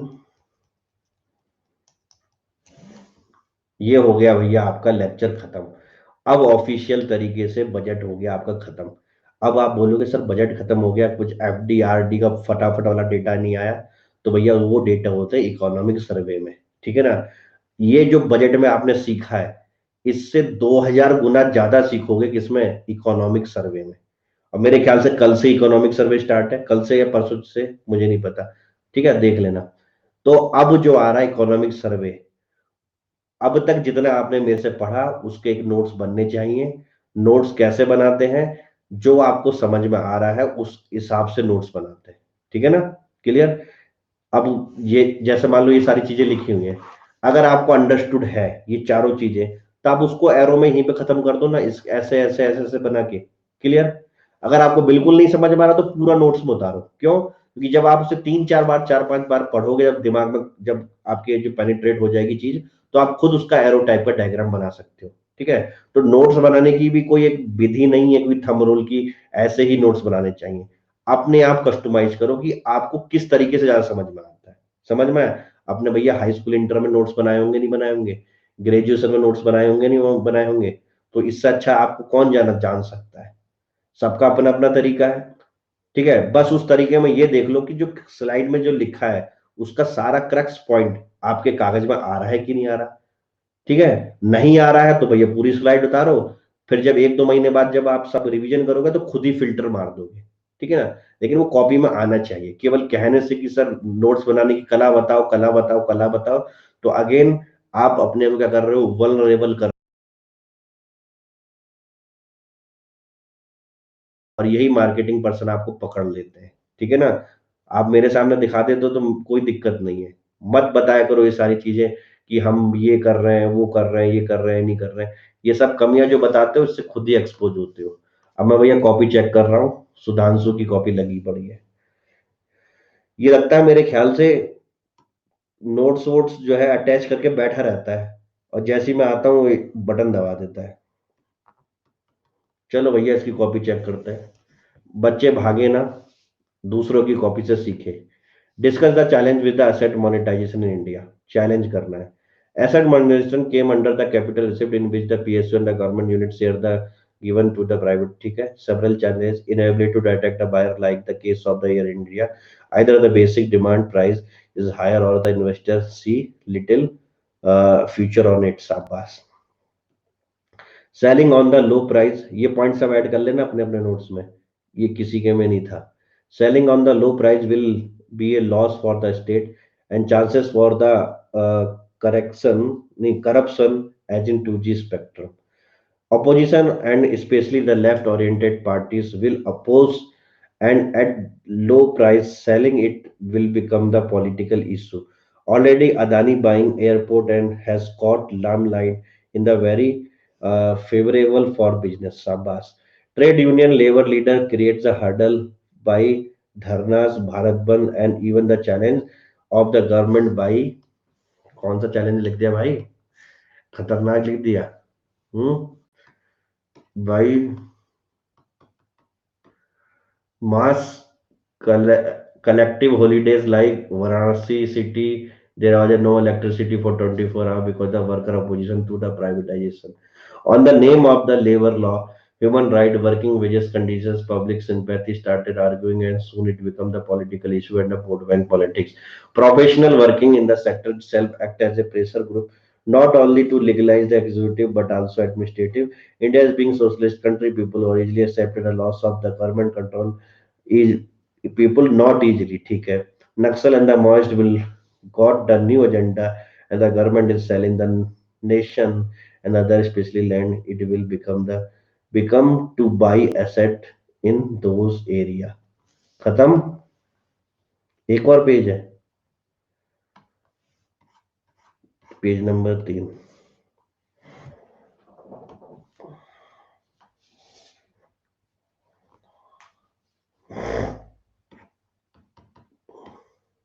Volatility of market, inconsistent policy, accessing bureaucracy, red tapeism, rewards farm bill.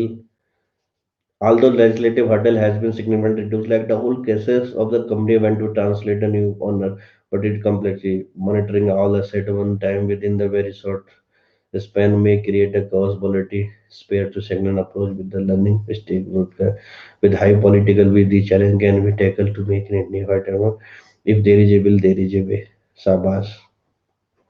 लेकिन मेरे ख्याल से 225 वर्ड क्रॉस हो गए कि नहीं हो गए? 225 वर्ड क्रॉस हो गए। ठीक है, तो मेरे ख्याल से यहीं पे मेरे को लग रहा था खत्म हो जाएगा, यहीं पे सबसे बढ़िया होता कि नहीं होता? पेज नंबर 2 पे ही खत्म हो जाते, यहीं पे देर इज बिल वाला डाल देते। ठीक है, ये पन्ना लिखने की जरूरत नहीं पड़ती, इस पन्ने में मोर देन एक्सेस आ गया था। काफी बच्चे जो है इनकी कॉपी देख के इनकी चीजें चुराना की कोशिश करें, अच्छे अच्छे पॉइंटों की।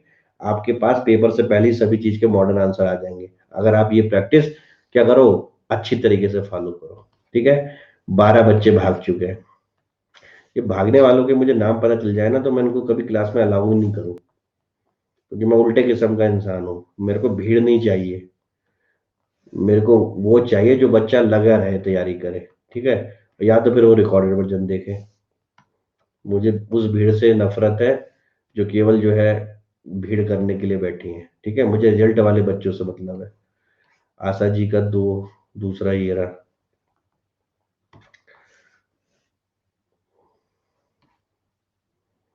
2 ही पेज है ना आशा जी? अच्छा, एक और है।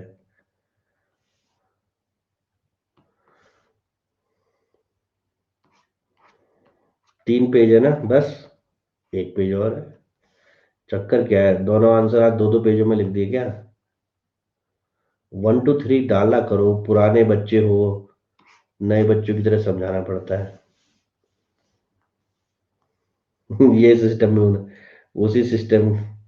1 more सर डाला है, 4 के बाद एक और है। इररिलेवेंट कुछ नहीं है, एक्सेस लैंग्वेज हो गई बस, और कुछ नहीं, बाकी सब परफेक्ट है। ठीक है, 4 है। बस आपको क्या करना है कि क्या बेस्ट लगता है वो चुनना है आपको। 1 2 3 4 हो तो गए।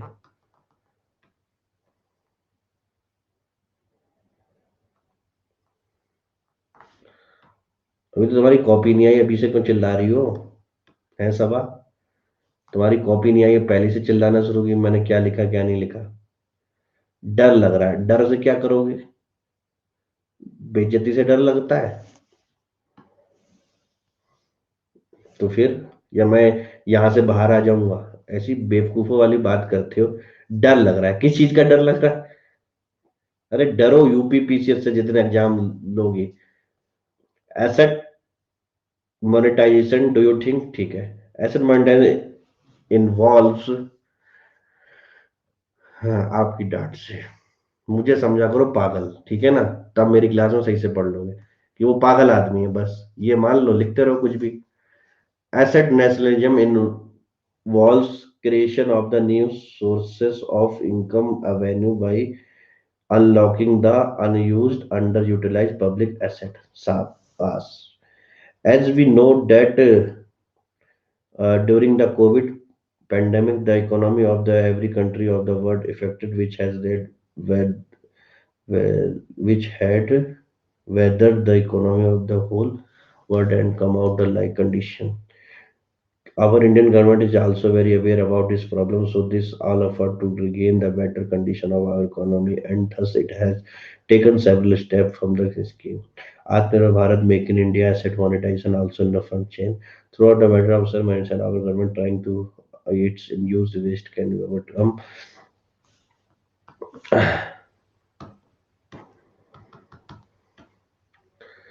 New budget 2021-22 by FM development finance institution NIP 111, ठीक है। Apart from this 20,000 crore has been allocated for recapitalisation bank rising NP approach 12%, शाबाश। And thus there is laden with the burden of NPA, ठीक है। फिर in this many benefit of this asset management creating money best out waste, शाबाश। Transfer power line, ठीक है ठीक है ठीक है। Understanding the importance of Indian railway, शाबाश। अगला पेज।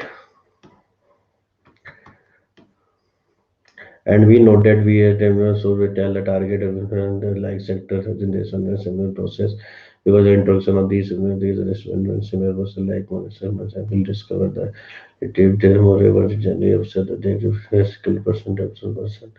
बहुत ज्यादा नहीं लिख दिया इस बार, मेन बात पे आओ ना सीधे। पेज नंबर 4, 400 पेज लिख 400 शब्द लिख लिए कम से कम। Second, this should be enabling to citizen, ठीक है। इसको छोटा करने की कोशिश करो, ठीक है ना।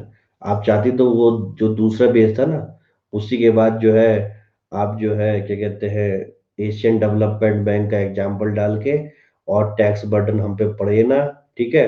और अलग से हमारे पास एक्सटर्नल बोरोइंग का भी हमारे पास प्रेशर ना आए, इसलिए हम एसेट को मोनेटाइजेशन करना चाहते हैं। इस तरीके से आप लिख के वहीं पे खत्म कर सकते थे। शुरुआत बहुत अच्छी थी, बाद में क्या हुआ, ज्यादा खींच दिया, ठीक है आशा जी। हाँ, आप कट शॉर्ट करो, कर सकते हो आप। अब आती है किसकी कॉपी,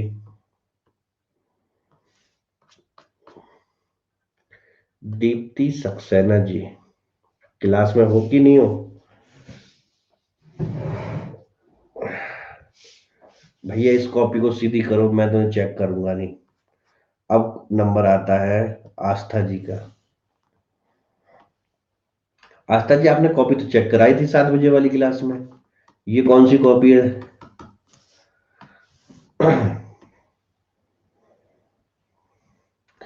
एसेट के चैलेंज बता रहे हो, ठीक है। Government targeting to unlock the, अब तो ये क्वेश्चन इतनी बार चेक कर दिया, सपने में भी मैं चेक कर सकता हूँ किसी की कॉपी, और आप लोग सपने में भी आंसर लिख सकते हो ना। अथा हो गई इसको चेक करते करते। सम टेकिंग चैलेंज है पहला, सेंसिटिव डिसीजन, बिल्कुल सही बात है। द फर्दर इंफ्रास्ट्रक्चर, सबका एक ही क्वेश्चन चेक हो पाया है, सेकंड रह गया था। The future infrastructure need to be this within interest the management, 3 challenge. There grievance, 4 challenge.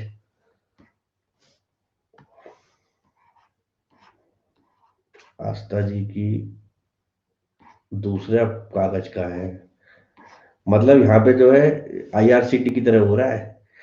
इंसान अपना दूसरा कागज भी नहीं लगा पा रहा, उसके बीच में 10-12 लोगों के कागज आ जा रहे हैं। It is important the public asset should be private to location if government want to do asset monetization such permission which does not the resources human government has to be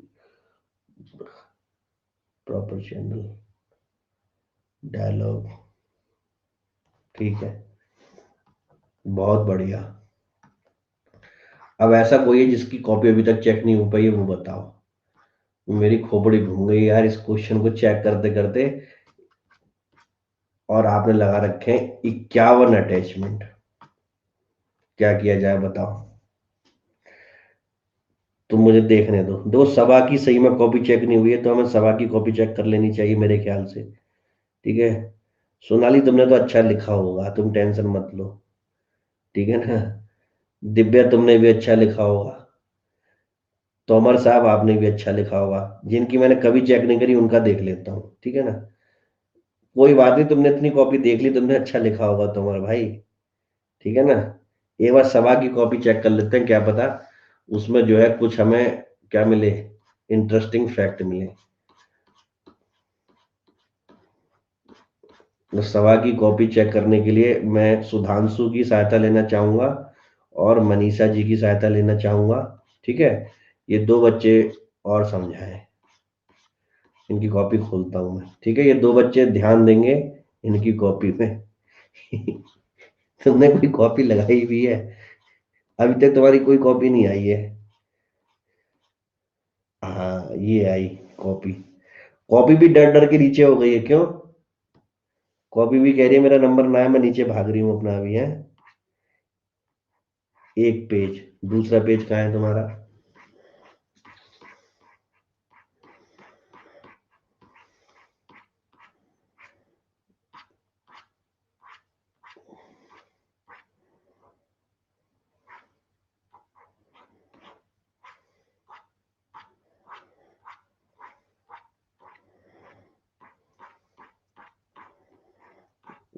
सवा का पेज नंबर 2 है, वो कह रहा है मैं हाथ ही नहीं आऊंगा, पकड़ो।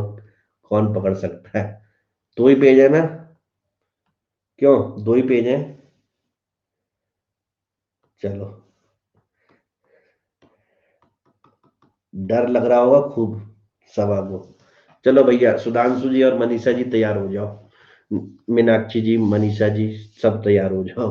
ठीक है। Discuss the challenge with asset monetisation. सरल वाला क्वेश्चन किया है। Asset monetisation include the creation of the new source of revenue by unlocking the value of. ठीक है। Internationally, it is recognized that the public assets are significant resources for all economy. Monetizing these assets that government control, including the public corporation, is wholly held to be very important, but inadequately explore public finance option for managing public resources. Many of the public assets like road, terminal, this 50 crore से 50,000 crore utilise करा दिया। ठीक है। फिर क्या किया आपने? So we can say that if we have to complete 5 trillion economy, the asset management can be beneficial for it. ये तो पहले वाले क्वेश्चन का आंसर दे रही हो ना? ये तो फर्स्ट का आंसर चल रहा है अभी तक। We know that in India, the third largest economy, discuss about 5 trillion economy. अच्छा, पार्ट 2 है। After the corona pandemic, corona explain to us how far behind economies medically if we use asset monetization in field of medical facility and development medical instrument manufacturing companies our country that increase economy increase in the form of GDP. Indian have approximately 70,000 commercial purpose process asset into the economic value, having it one of the largest employment generation in economy with linkage with nearly 300 industry, both the term of direct and indirect job, the creation uh, of ancillary industries such as cement, steel, power. According to the Asian Development Bank report, Asian country need 22.6 trillion. ठीक है, so we can say that asset monetization play the beneficial role to entity. ये बताओ, lecture मेरा भगा भगा के देखते हो कि इंटरनेट की सच में बहुत बड़ी प्रॉब्लम है? सभाजी, नेट भगा भगा के देखती हो, लेक्चर भगा भगा के देखती हो? हैं? ये बताओ, ये जो कहानी लिखी है आपने 300 इंडस्ट्री, ये मैंने किसमें बताया था? अफोर्डेबल हाउसिंग में बताया था। बताया था नहीं बताया था? तो बच्चा, ये अफोर्डेबल हाउसिंग वाला एसेट मोनेटाइजेशन में कैसे आ गया? बताओ। बताया था ना दादा? बाकी सब आपने सही लिखा, ये यहाँ पे इतना बड़ा भटकाव कैसे आ गया? ठीक है।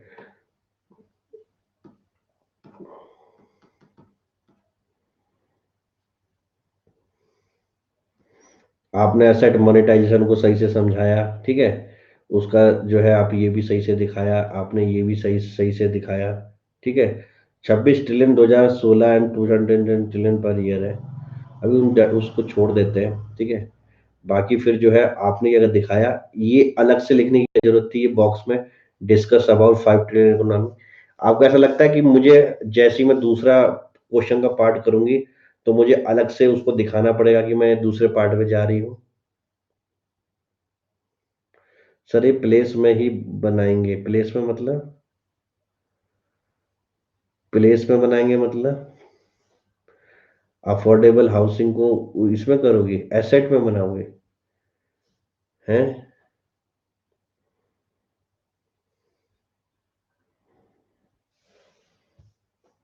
ओवरऑल जो है इसको हटा दोगे, ठीक है ना, तो क्या है पूरा आंसर बढ़िया है, और ऐसे हेडिंग डालने नहीं है आपको।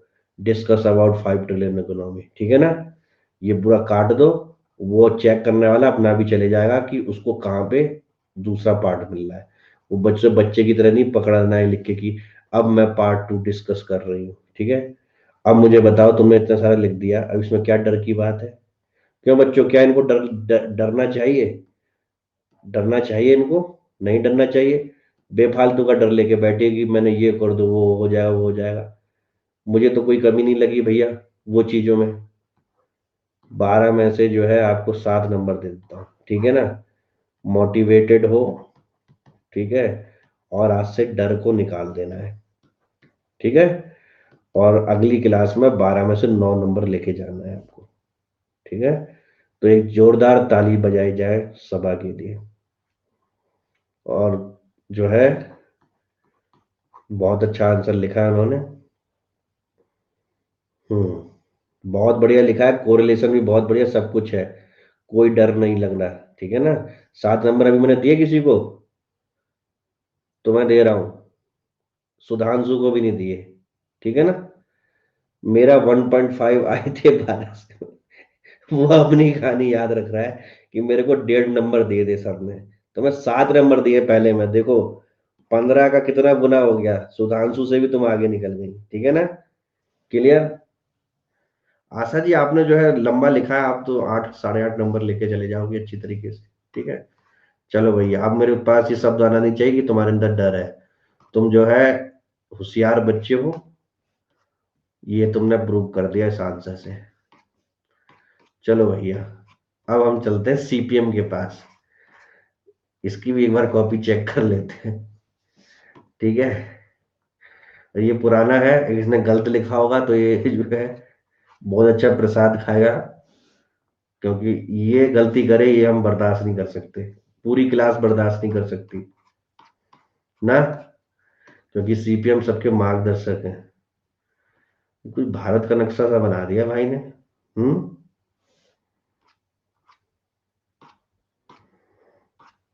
1.4? अरे क्या फेफड़े वेफड़े बना दिए, क्या कर दिया इसने पेपर नंबर पेज नंबर 3 पे? फेफड़े वेफड़े बना दिए हैं? और भी पेज हैं? 1.3 1.4 और तो नहीं है ना? ठीक है।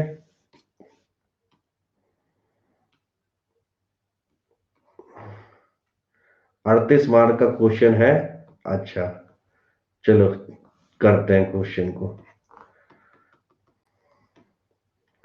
Multi-purpose project is considered as a temple of the modern India. Explain it how it is successful in the flood control and agriculture growth in India. Discuss its relevance of Bihar.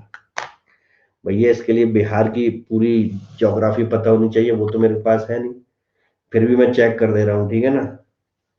अगर Bihar PCS पढ़ा रहे होते तो मैं कर देता, अगर इसकी जगह यूपी की हो जाती तो मैं कर देता, लेकिन फिर भी कोशिश करता हूँ, ठीक है। सर अभी आप कितनी चेक करोगे कॉपी? 11:09 हो गए, 11:30 तक चेक करूंगा, ठीक है। चलो भैया, मल्टीपर्पज जो सब बच्चे इस पे ध्यान दें, इस क्वेश्चन पे। मल्टीपर्पज प्रोजेक्ट समझते हो ना, जो डाम वाम बनते हैं, ठीक है। ये कह रहे हैं कि ये डाम जो है बाढ़ को रोकने के लिए कितने सक्सेसफुल हुए हैं, और ये जो डैम वैम है इससे एग्रीकल्चर की ग्रोथ कितनी हुई है, स्पेशली बिहार में, ठीक है ना। कीर्ति जी, आपकी पहली कॉपी है कि आप कभी पहले चेक करा चुकी हो? मेरे ख्याल से करा चुकी हो, ठीक है ना। कीर्ति नाम की कॉपी मैंने चेक करी है, मुझे जहां तक पता है। झूठ मत बोलना, झूठ बोलना पाप है। नदी किनारे क्या है? सांप है, ठीक है ना। Multipurpose project are that type of project which is used for several purposes at the same time. Former Prime Minister Jawaharlal Nehru proclaimed his modern temple of India because of they brought about economical prosperity, agriculture, industrial development, urbanization, promotion of tourism, exchange, foreign exchange, Sardar Sarovar, It would integrate the development of agriculture, village economy, rapid industrialization. Advantage we get from the multi-purpose project providing water, irrigation, बहुत बढ़िया, अभी तक सही चल रहा है मामला. Flood control, dam use to steering excess water, ठीक है. हाइड्रो इलेक्ट्रिसिटी बहुत बढ़िया. फिशिंग ब्रीडिंग बहुत बढ़िया. इनलैंड नेविगेशन बहुत बढ़िया. एम्प्लॉयमेंट जनरेशन बहुत बढ़िया. Dam are as the vital element of the growth of country economy, ठीक है, over the year and fostering this. Major dam of Indian distribution use of dam. इसी जगह मेजर डैम ऑफ इंडिया की जगह figure number 1 में आना चाहिए था मेजर डैम ऑफ बिहार, ठीक है. क्या पता आपने बनाए भी हो. यहाँ पे इंडिया के डैम से मतलब नहीं है, ठीक है ना भाई. तो यहाँ पे बिहार के डैम ढूंढो, बिहार के डैम बनाओ. फिर उसके बाद जो है नेविगेशन, ये वो ये गोला क्या बता रहा है भाई, क्या बता रहा है ये गोला. टोटल डिस्ट्रीब्यूशन बता रहा है या फ्लड कंट्रोल फायदे बता रहा है, क्या बता रहा है. हाइड्रो इलेक्ट्रिसिटी, नेविगेशन, क्या बता रहा है भाई. भाई सीपीएम में क्या बता रहे हो. ये आपका पाई चार्ट क्या बता रहा है, कितना कहाँ यूज करते हैं. इतना तुम डेटा याद करके चले जाओगे पेपर में. खतरनाक, खतरनाक. The word over dam are constructed mainly for the purpose of irrigation and flood control. The role of dam is underestimated, but it is as internationally accepted that water level of reservoir should be kept below the certain level. Monsoon season reaches grow dam play, and in a regulated manner we can see the above chart. Conversation comfortable. ये क्या लिखा है. This is so that when the monsoon came, there is a space to store excess rainwater, and also that water can be released in regulated manner. And we can see the above chart. These dam account for 70.7 flood control in agriculture growth. Dam play major role, ठीक है. Irrigation देता है, ठीक है. Multipurpose project in Bihar बनाए तो है आपने. रिवर ऑफ बहार एंड मल्टीपर्पज प्रोजेक्ट, ठीक है. अगला, मुझे तो कमी दिख रही है, क्या किसी को कमी दिख रही है यहाँ पे. सुधांशु ने पकड़ ली होगी. सब रिवर वैली प्रोजेक्ट, ठीक है. गंडक, कोसी, अब ये तुम्हारे बिहार की होंगी, आप जानो. After the bifurcation of Jharkhand Bihar major this in Bihar canal allegation in Bihar Satkosi high dam is built mainly for the flood control hydro electricity power multipurpose power if planned and managed provide the implemented option to meet the today for a day computation to. ठीक है. खत्म, खत्म भाई. बहुत लंबा था भाई. सुधांशु प्रकट हो जाओ क्लास में. कौन कौन ये मानता है कि डैम बनाने से फ्लड रुकती है, हाथ खड़ा करो. और कौन कौन मानता है कि डैम भी फ्लड के क्या है, बहुत बड़ा कारण है. जल्दी बताओ. एक हाल ही में जब हम उत्तर प्रदेश पीसीएस का इंटरव्यू ले रहे थे, जो यूट्यूब पे क्लासेस है, तो उसमें डैम का एक एपिसोड आया था बिहार में, ठीक है. तो वहां पे हमने देखा था कि जो बिहार है वहां पे क्या है, जो डैम का बनना ही क्या है, फ्लड का कारण भी है, ठीक है ना. हमने वो एक पढ़ा था, मेरे ख्याल से वो जो है वहां पे मिलेगा आपको, ये बिग पिक्चर में बनेगा, ठीक है ना. उसका कहीं से कहीं तक इसमें जिक्र नहीं है. और क्वेश्चन जानबूझ के ऐसा है कि कोई वो जिक्र करे करे, ठीक है. क्वेश्चन की थीम पढ़ो, क्वेश्चन क्या कह रहा है समझो, क्योंकि वो जानना चाहता है कि आप क्या समझते हो. मल्टीपर्पज प्रोजेक्ट उसने कह दिया है आपको, टेम्पल ऑफ मॉडर्न इंडिया.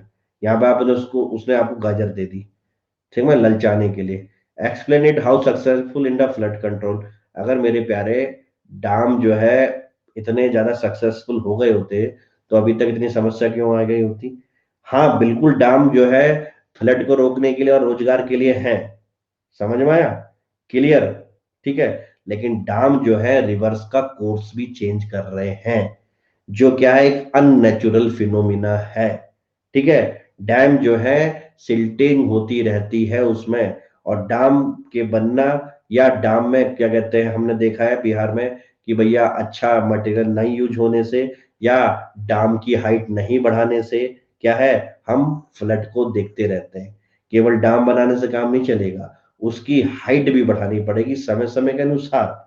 ठीक है, तो जो आपने मानसून वाला लिखा है वहां पे आप घुमा सकते थे कि dam plays very important role, ठीक है, in controlling the flood, but during the monsoon season occasionally the height of water increases and government see it as a taken for the granted attitude.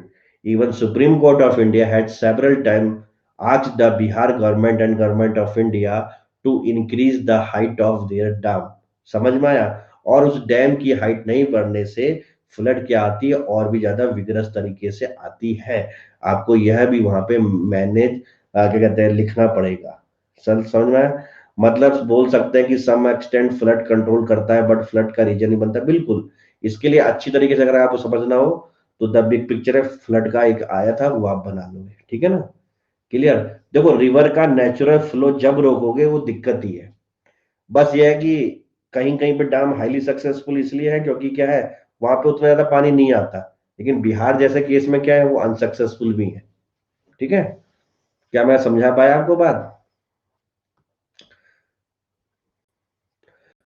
Chopra committee told dam cause flood. Devendra ji ने आपकी सहायता करी है, Google पे search कर देना कि Chopra committee ने डैम जो है फ्लड बनाता है, इस बारे में क्या कहा, उसके सारे पॉइंट उतार के ठोक देना इसमें। ठीक है सीपीएम भाई? क्लियर? ठीक है। देखो, जब भी कोई क्वेश्चन जीएस का आता है ना, तो हमेशा समझ लो कि वो कुछ ना कुछ आपसे क्रिटिकल एनालाइज ही कर रहा है। रवि चोपड़ा पूरा नाम है उनका। थैंक यू देवेंद्र भाई को पूरी क्लास।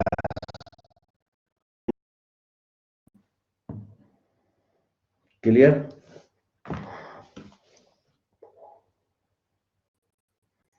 सीपीएम के यार 38 में से कैसे मार्क्स दूं मैं तो भैया 12 में से दे सकता हूँ, 15 में से दे सकता हूँ। ठीक है, तो मैं अगर इसे 12 में से दूंगा तो 12 में से दूंगा इसको मैं 7 नंबर। ठीक है, अगर इसने क्रिटिकल एनालाइज सही से किया होता तो मैं इसे 8 नंबर दे देता। बिहार इतना बड़ा बड़ा क्वेश्चन पूछ रहा है 38 मार्क्स का, तो इसी का गुणा 12 या 36, 3 गुना तो 7 का 3 गुना कितना है, 21। तो 38 में से 21 मार्क्स इसे मिल जाएंगे। शब्द भी नहीं कहता वो, शब्द कितने लिखने होते हैं।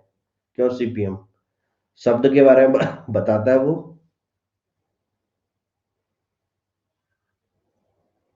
400 शब्द की कहता है ना। हाँ, तो 400 शब्द तो तुम्हारे बन ही रहे हैं। एक बार जो क्रिटिकल एनालाइसिंग वाला पॉइंट अपना थोड़ा स्ट्रांग बनाओ। ठीक है, सरकारी प्रवक्ता नहीं बनना हमें कि बाढ़ अच्छे अच्छे होते हैं, अच्छे होते हैं, अच्छे होते हैं। कहीं ना कहीं घुमाओ। जब कुछ नहीं समझ में आ जाए तो अकॉर्डिंग टू सम स्टडी कर दिया करो। ठीक है ना?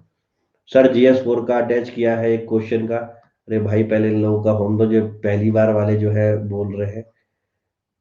ठीक है, आपको पता है आप लोगों के चक्कर में मेरा चश्मा चेंज हो गया है।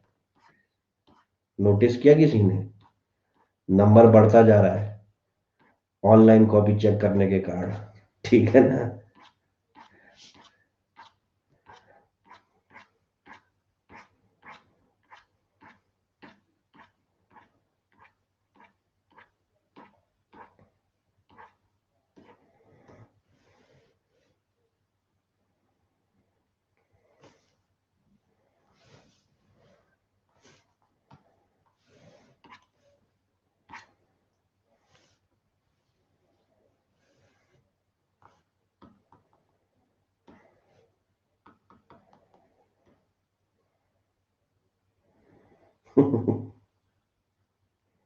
चलो भैया, कीर्ति जी के कहने में हमने इनको क्या क्या कह रही है कि मैंने कुछ नोट से बनाया है, देख लेते हैं क्या है इनका।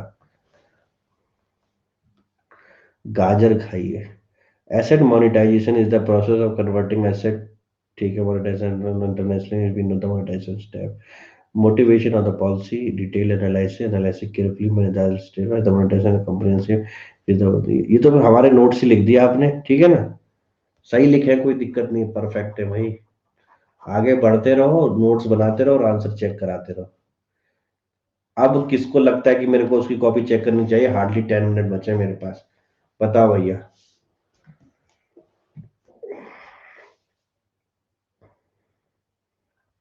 यार आंसर राइटिंग के लिए अलग से क्लास तो रख दूंगा, ठीक है, फिर वही दिक्कत है ना।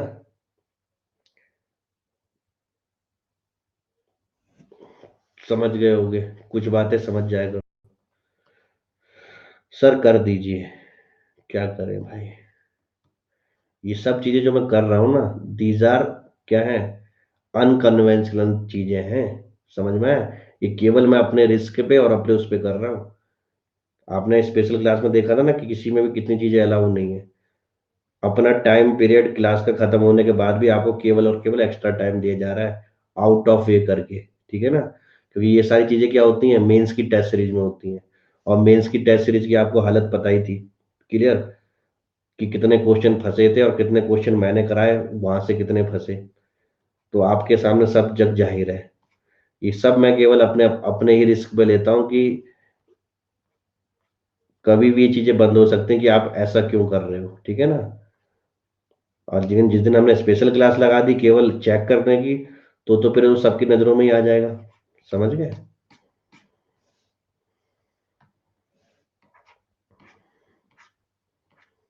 लेकिन मैं चाहता हूँ कोई बच्चा 1 साल, 1.5 साल, हार्डली 2 साल, उसके बाद जो है सिलेक्शन ले और भागे यहाँ से। देश की सेवा करो, हमारी सेवा मत करो। एक कॉपी है जो अलग सी कॉपी है, ठीक है, देख लेते हैं भैया, उसका हेडिंग अच्छा है, इसलिए मैंने वो कॉपी खोली। लगभग सभी ने कहा मेरी कॉपी मेरी कॉपी।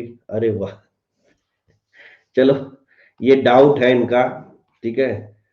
उस डाउट के अनुसार जो है इन्होंने बोला कि सर ये मुझे डाउट है, क्लियर करो। चलो भैया, कौन होशियार बच्चा है जो इस क्वेश्चन को करने की क्षमता रखता है? आपका टाइम होता है start. Question open to all. The term national income represent GNP at market price minus depreciation, GNP at market price minus depreciation, GNP at market price minus depreciation plus indirect tax, GNP product at market price minus net factor income from abroad. Sir how renewable energy supplement the need of energy India, इसमें क्या लिखेंगे? एक मैंने वाले season के लिए, उसमें एक हमने रिन्यूएबल एनर्जी का पूरा किया था ना, याद करो, तुम थे उस स्पेशल क्लास में। कोई लिंक दे दो, उसमें पूरा पका पका आंसर है। सबका टारगेट दे रखा था किसकी क्या क्या कैपेसिटी होगी, और फिर उसको इंडिया की नीड से जोड़ देना है। शुरुआत करनी है भारत के 175 गीगावाट की, और भारत ने उसको ही बढ़ा दिया है कुछ। तो वो मेरे ख्याल से एग्रीकल्चर की जो मैं करंट अफेयर कर रहा था ना, उनमें कोई एक क्लास है वो, वहां से कर लोगे, ठीक है।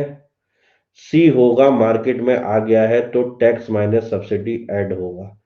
सी होगा market minus depreciation and indirect tax.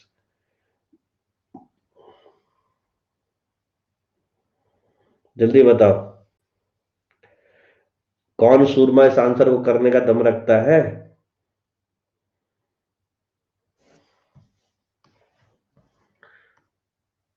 सी होगा शायद, अब शायद भी लगा लो और वो भी होगा। ये लगाया किसने क्वेश्चन है पहले बताओ? शिवानी जी ने क्वेश्चन लगाया है। शिवानी जी, आपकी नजरों में क्या आंसर है ये बताओ।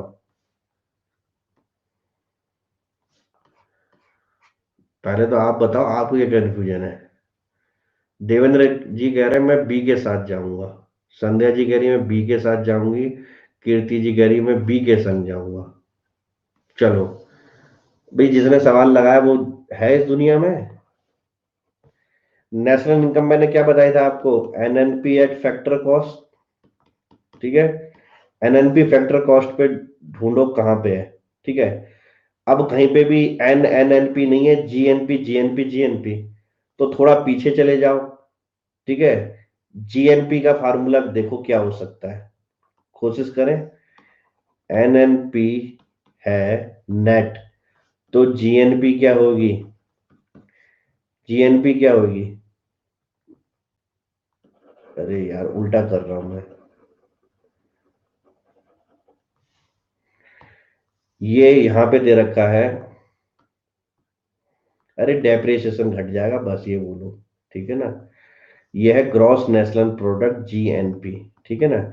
ये क्या है, जीएनपी, ये क्या है, जीएनपी, ये क्या है, जीएनपी, ठीक है। आपको आना है किस पे, एनएनपी पे। किस पे आना है, एनएनपी पे, से यस और नो। तो जीएनपी है और एनएनपी पे आना है, तो मैं कह सकता हूं जीएनपी माइनस डेप्रिसिएशन। क्या मैं कह सकता हूं, जल्दी बताओ। नेट करोगे तो ग्रॉस में से डेप्रिसिएशन निकाल दोगे, यहां तक हम पहुंच गए, ठीक है। अब आगे बढ़ते हैं।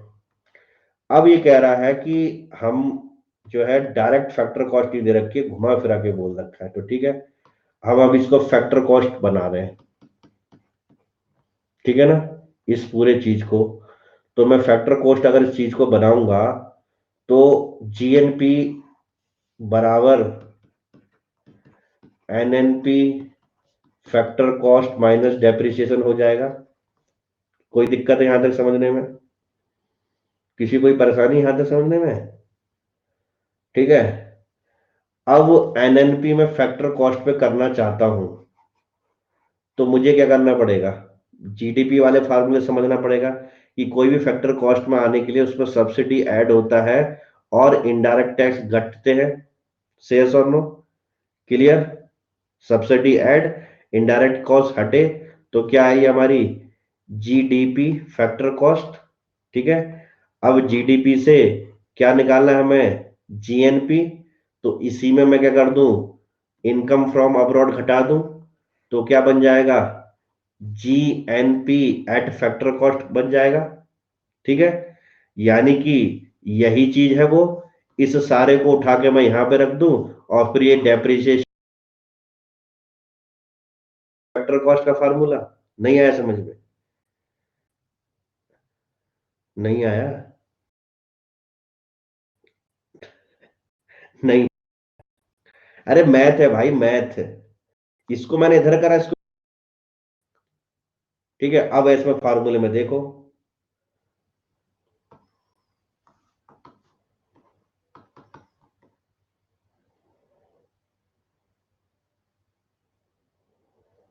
GNP at market plus price, market price की फॉर्म में दे रखा है, ठीक है।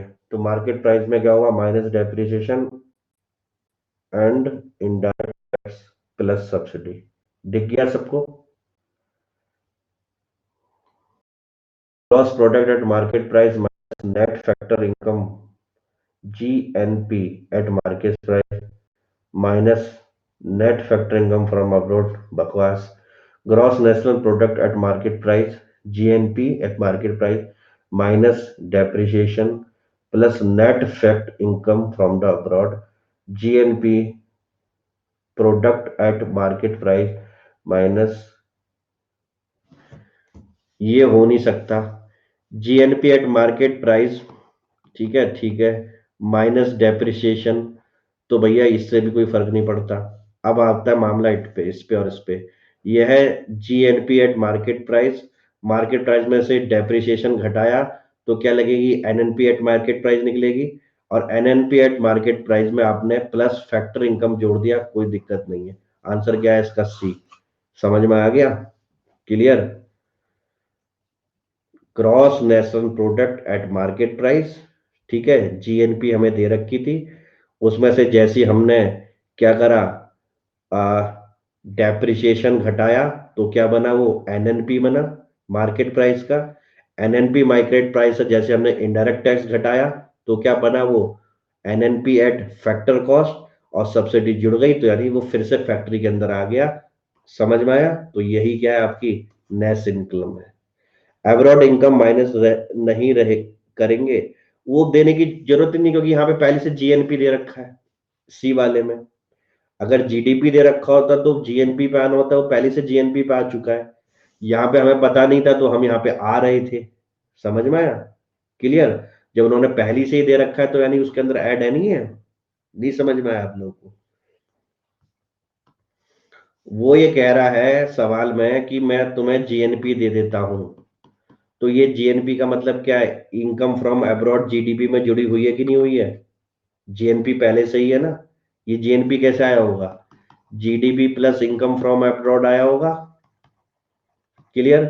अभी लेकिन जीएनपी कह रहा है कि मैंने मार्केट प्राइस पे दे रखा है, तो कोई बात नहीं, इस जीएनपी को अंदर डाल दो। तो जैसे ही इसको अंदर डालोगे फैक्ट्री में, तो क्या बोलेगा ये जीएनपी? जीएनपी कहेगा कि मेरे में क्या करो, आप सब्सिडी जोड़ दो, इनडायरेक्ट टैक्स घटा दो। तो वो क्या हो जाएगी, जीएनपी एट फैक्टर हो जाएगी। लेकिन बस अब हमें क्या करना है इसमें से, इसको क्या करना है, हमें इसको क्या करना है, केवल एनएनपी बना देना है। तो जीएनपी में से एनएन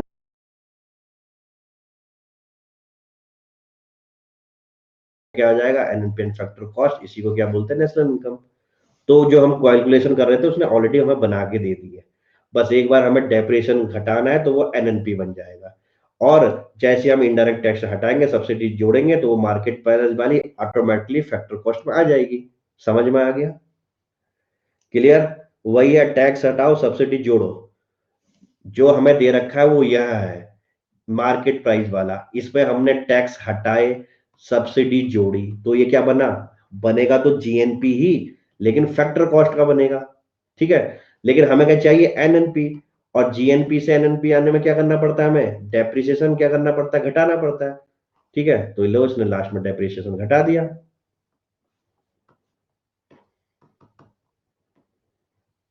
माइनस डेप्रिसिएशन किया ही नहीं किया, इनडायरेक्ट टैक्स भी किया, सब्सिडी जोड़ दी, वही तो किया है इसने भी। ठीक है। बस उन्होंने एक साथ दे दिया आपको। अगर वो ऐसे करके देता, GNP at market price minus indirect tax plus subsidy, फिर बाद में एक बार कहता है डेप्रिसिएशन, तो आप समझ जाते हैं एक साथ दे दिया तो आपको कंफ्यूजन हो जा रहा है। ठीक है, तो बार बार लिखने की जगह एक ही साथ कह दे रहा कि इतनी चीज मैं हटा रहा हूँ, इतनी चीज जोड़ रहा हूँ। ठीक है। तो मेरे ख्याल से कोई कंफ्यूजन नहीं होना चाहिए था। शिवानी जी ने पूछा था। हाँ, आप जिंदा हो, समझ ना क्या सवाल में करनी। जिनकी चेक नहीं हुई तो नहीं हुई। ठीक है, अब या तो क्वेश्चन बदला जाएगा, या तो अब क्या किया जाएगा, बच्चों को बोला जाएगा। मैं तो सोच रहा हूँ अगर इतने सारे बच्चे हैं, सबको एक रोल नंबर दे दूं कि 1 से 20 रोल नंबर वाले आज कॉपी चेक कराए, 20 के बाद वाले ऐसे कराए। नहीं तो ऐसे में कॉपी चेक नहीं कर पाऊंगा। ठीक है, 4-4 5-5 घंटे चले जाएंगे और कुछ नहीं हो पाएगा। ठीक है ना, तो कुछ एक नई प्रबंध करना पड़ेगा। कोई नहीं, अब रहने दीजिए, मैं नेक्स्ट चेक करवा लूंगी। ठीक है, कोई बुरा ना माने। ठीक है, होली आने वाली।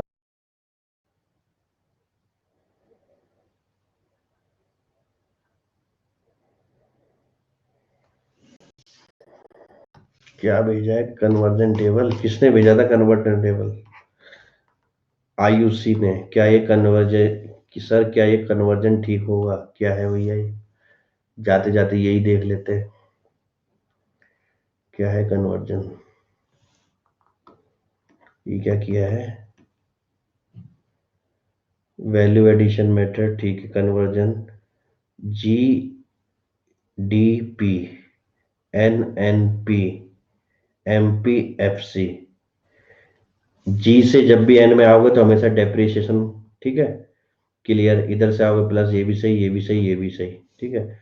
एमपी से मार्केट प्राइस से जैसी फैक्टर कॉस्ट पे आओगे, तो फैक्ट्री के अंदर सामान डालोगे, यानी कि टैक्सेस हटाओगे, माइनस सब्सिडी जोड़ोगे। ठीक है। ये प्लस में क्या आईटी क्या लिख रखा है, आईटी ये क्या होता है, ये मुझे बताओ। और इसका उल्टा कर दोगे, ये आईटी क्या होता है? ये आईटी क्या होता है? इनडायरेक्ट है। फिर ये क्या होता है, सब्सिडी। फिर ये क्या है, फिर ये एनआईटी क्या है? 2 बार टैक्स क्यों लिखा है, मुझे समझ में नहीं आ रहा। ये एनआईटी का मतलब क्या है? Net indirect tax. तो एक बार इनडायरेक्ट टैक्स लिख लो, दो दो बार नेट इनडायरेक्ट टैक्स क्यों लिख रहे हो? खाली ये लिखो ना कि इनडायरेक्ट टैक्स, खत्म कहानी। मार्केट से ये जो है हमारा मार्केट में पड़ा हुआ है, इसे फैक्ट्री गेट में हमें दोबारा क्या करना है, एंट्री करानी है। तो माइनस इनडायरेक्ट टैक्स। ठीक है, क्लियर। जैसे हट जाएगा और क्या हो जाएगा, प्लस सब्सिडी। दो ही चीज रखो ना, तीसरी चीज क्यों आ रही है, मुझे समझ में नहीं आ रहा। ठीक है, तो तीसरी चीज नहीं आनी चाहिए। दो दो N I T I T लिख दिया कि खुद को कन्फ्यूजन करोगी। बाकी सारा सही है। क्लियर। हमेशा याद रखो, देखो कहीं पे पूरे ब्रह्मांड में कभी भी हमें नेट जब भी निकालना होता है, तो हम ग्रॉस से क्या करते हैं, डेप्रिसिएशन घटाते हैं। चाहे फिजिक्स हो, चाहे केमिस्ट्री हो, चाहे कुछ भी हो। ठीक है ना, इस चीज को हमेशा याद रखो। चलो भैया, thank you very much, have a good day and God bless you.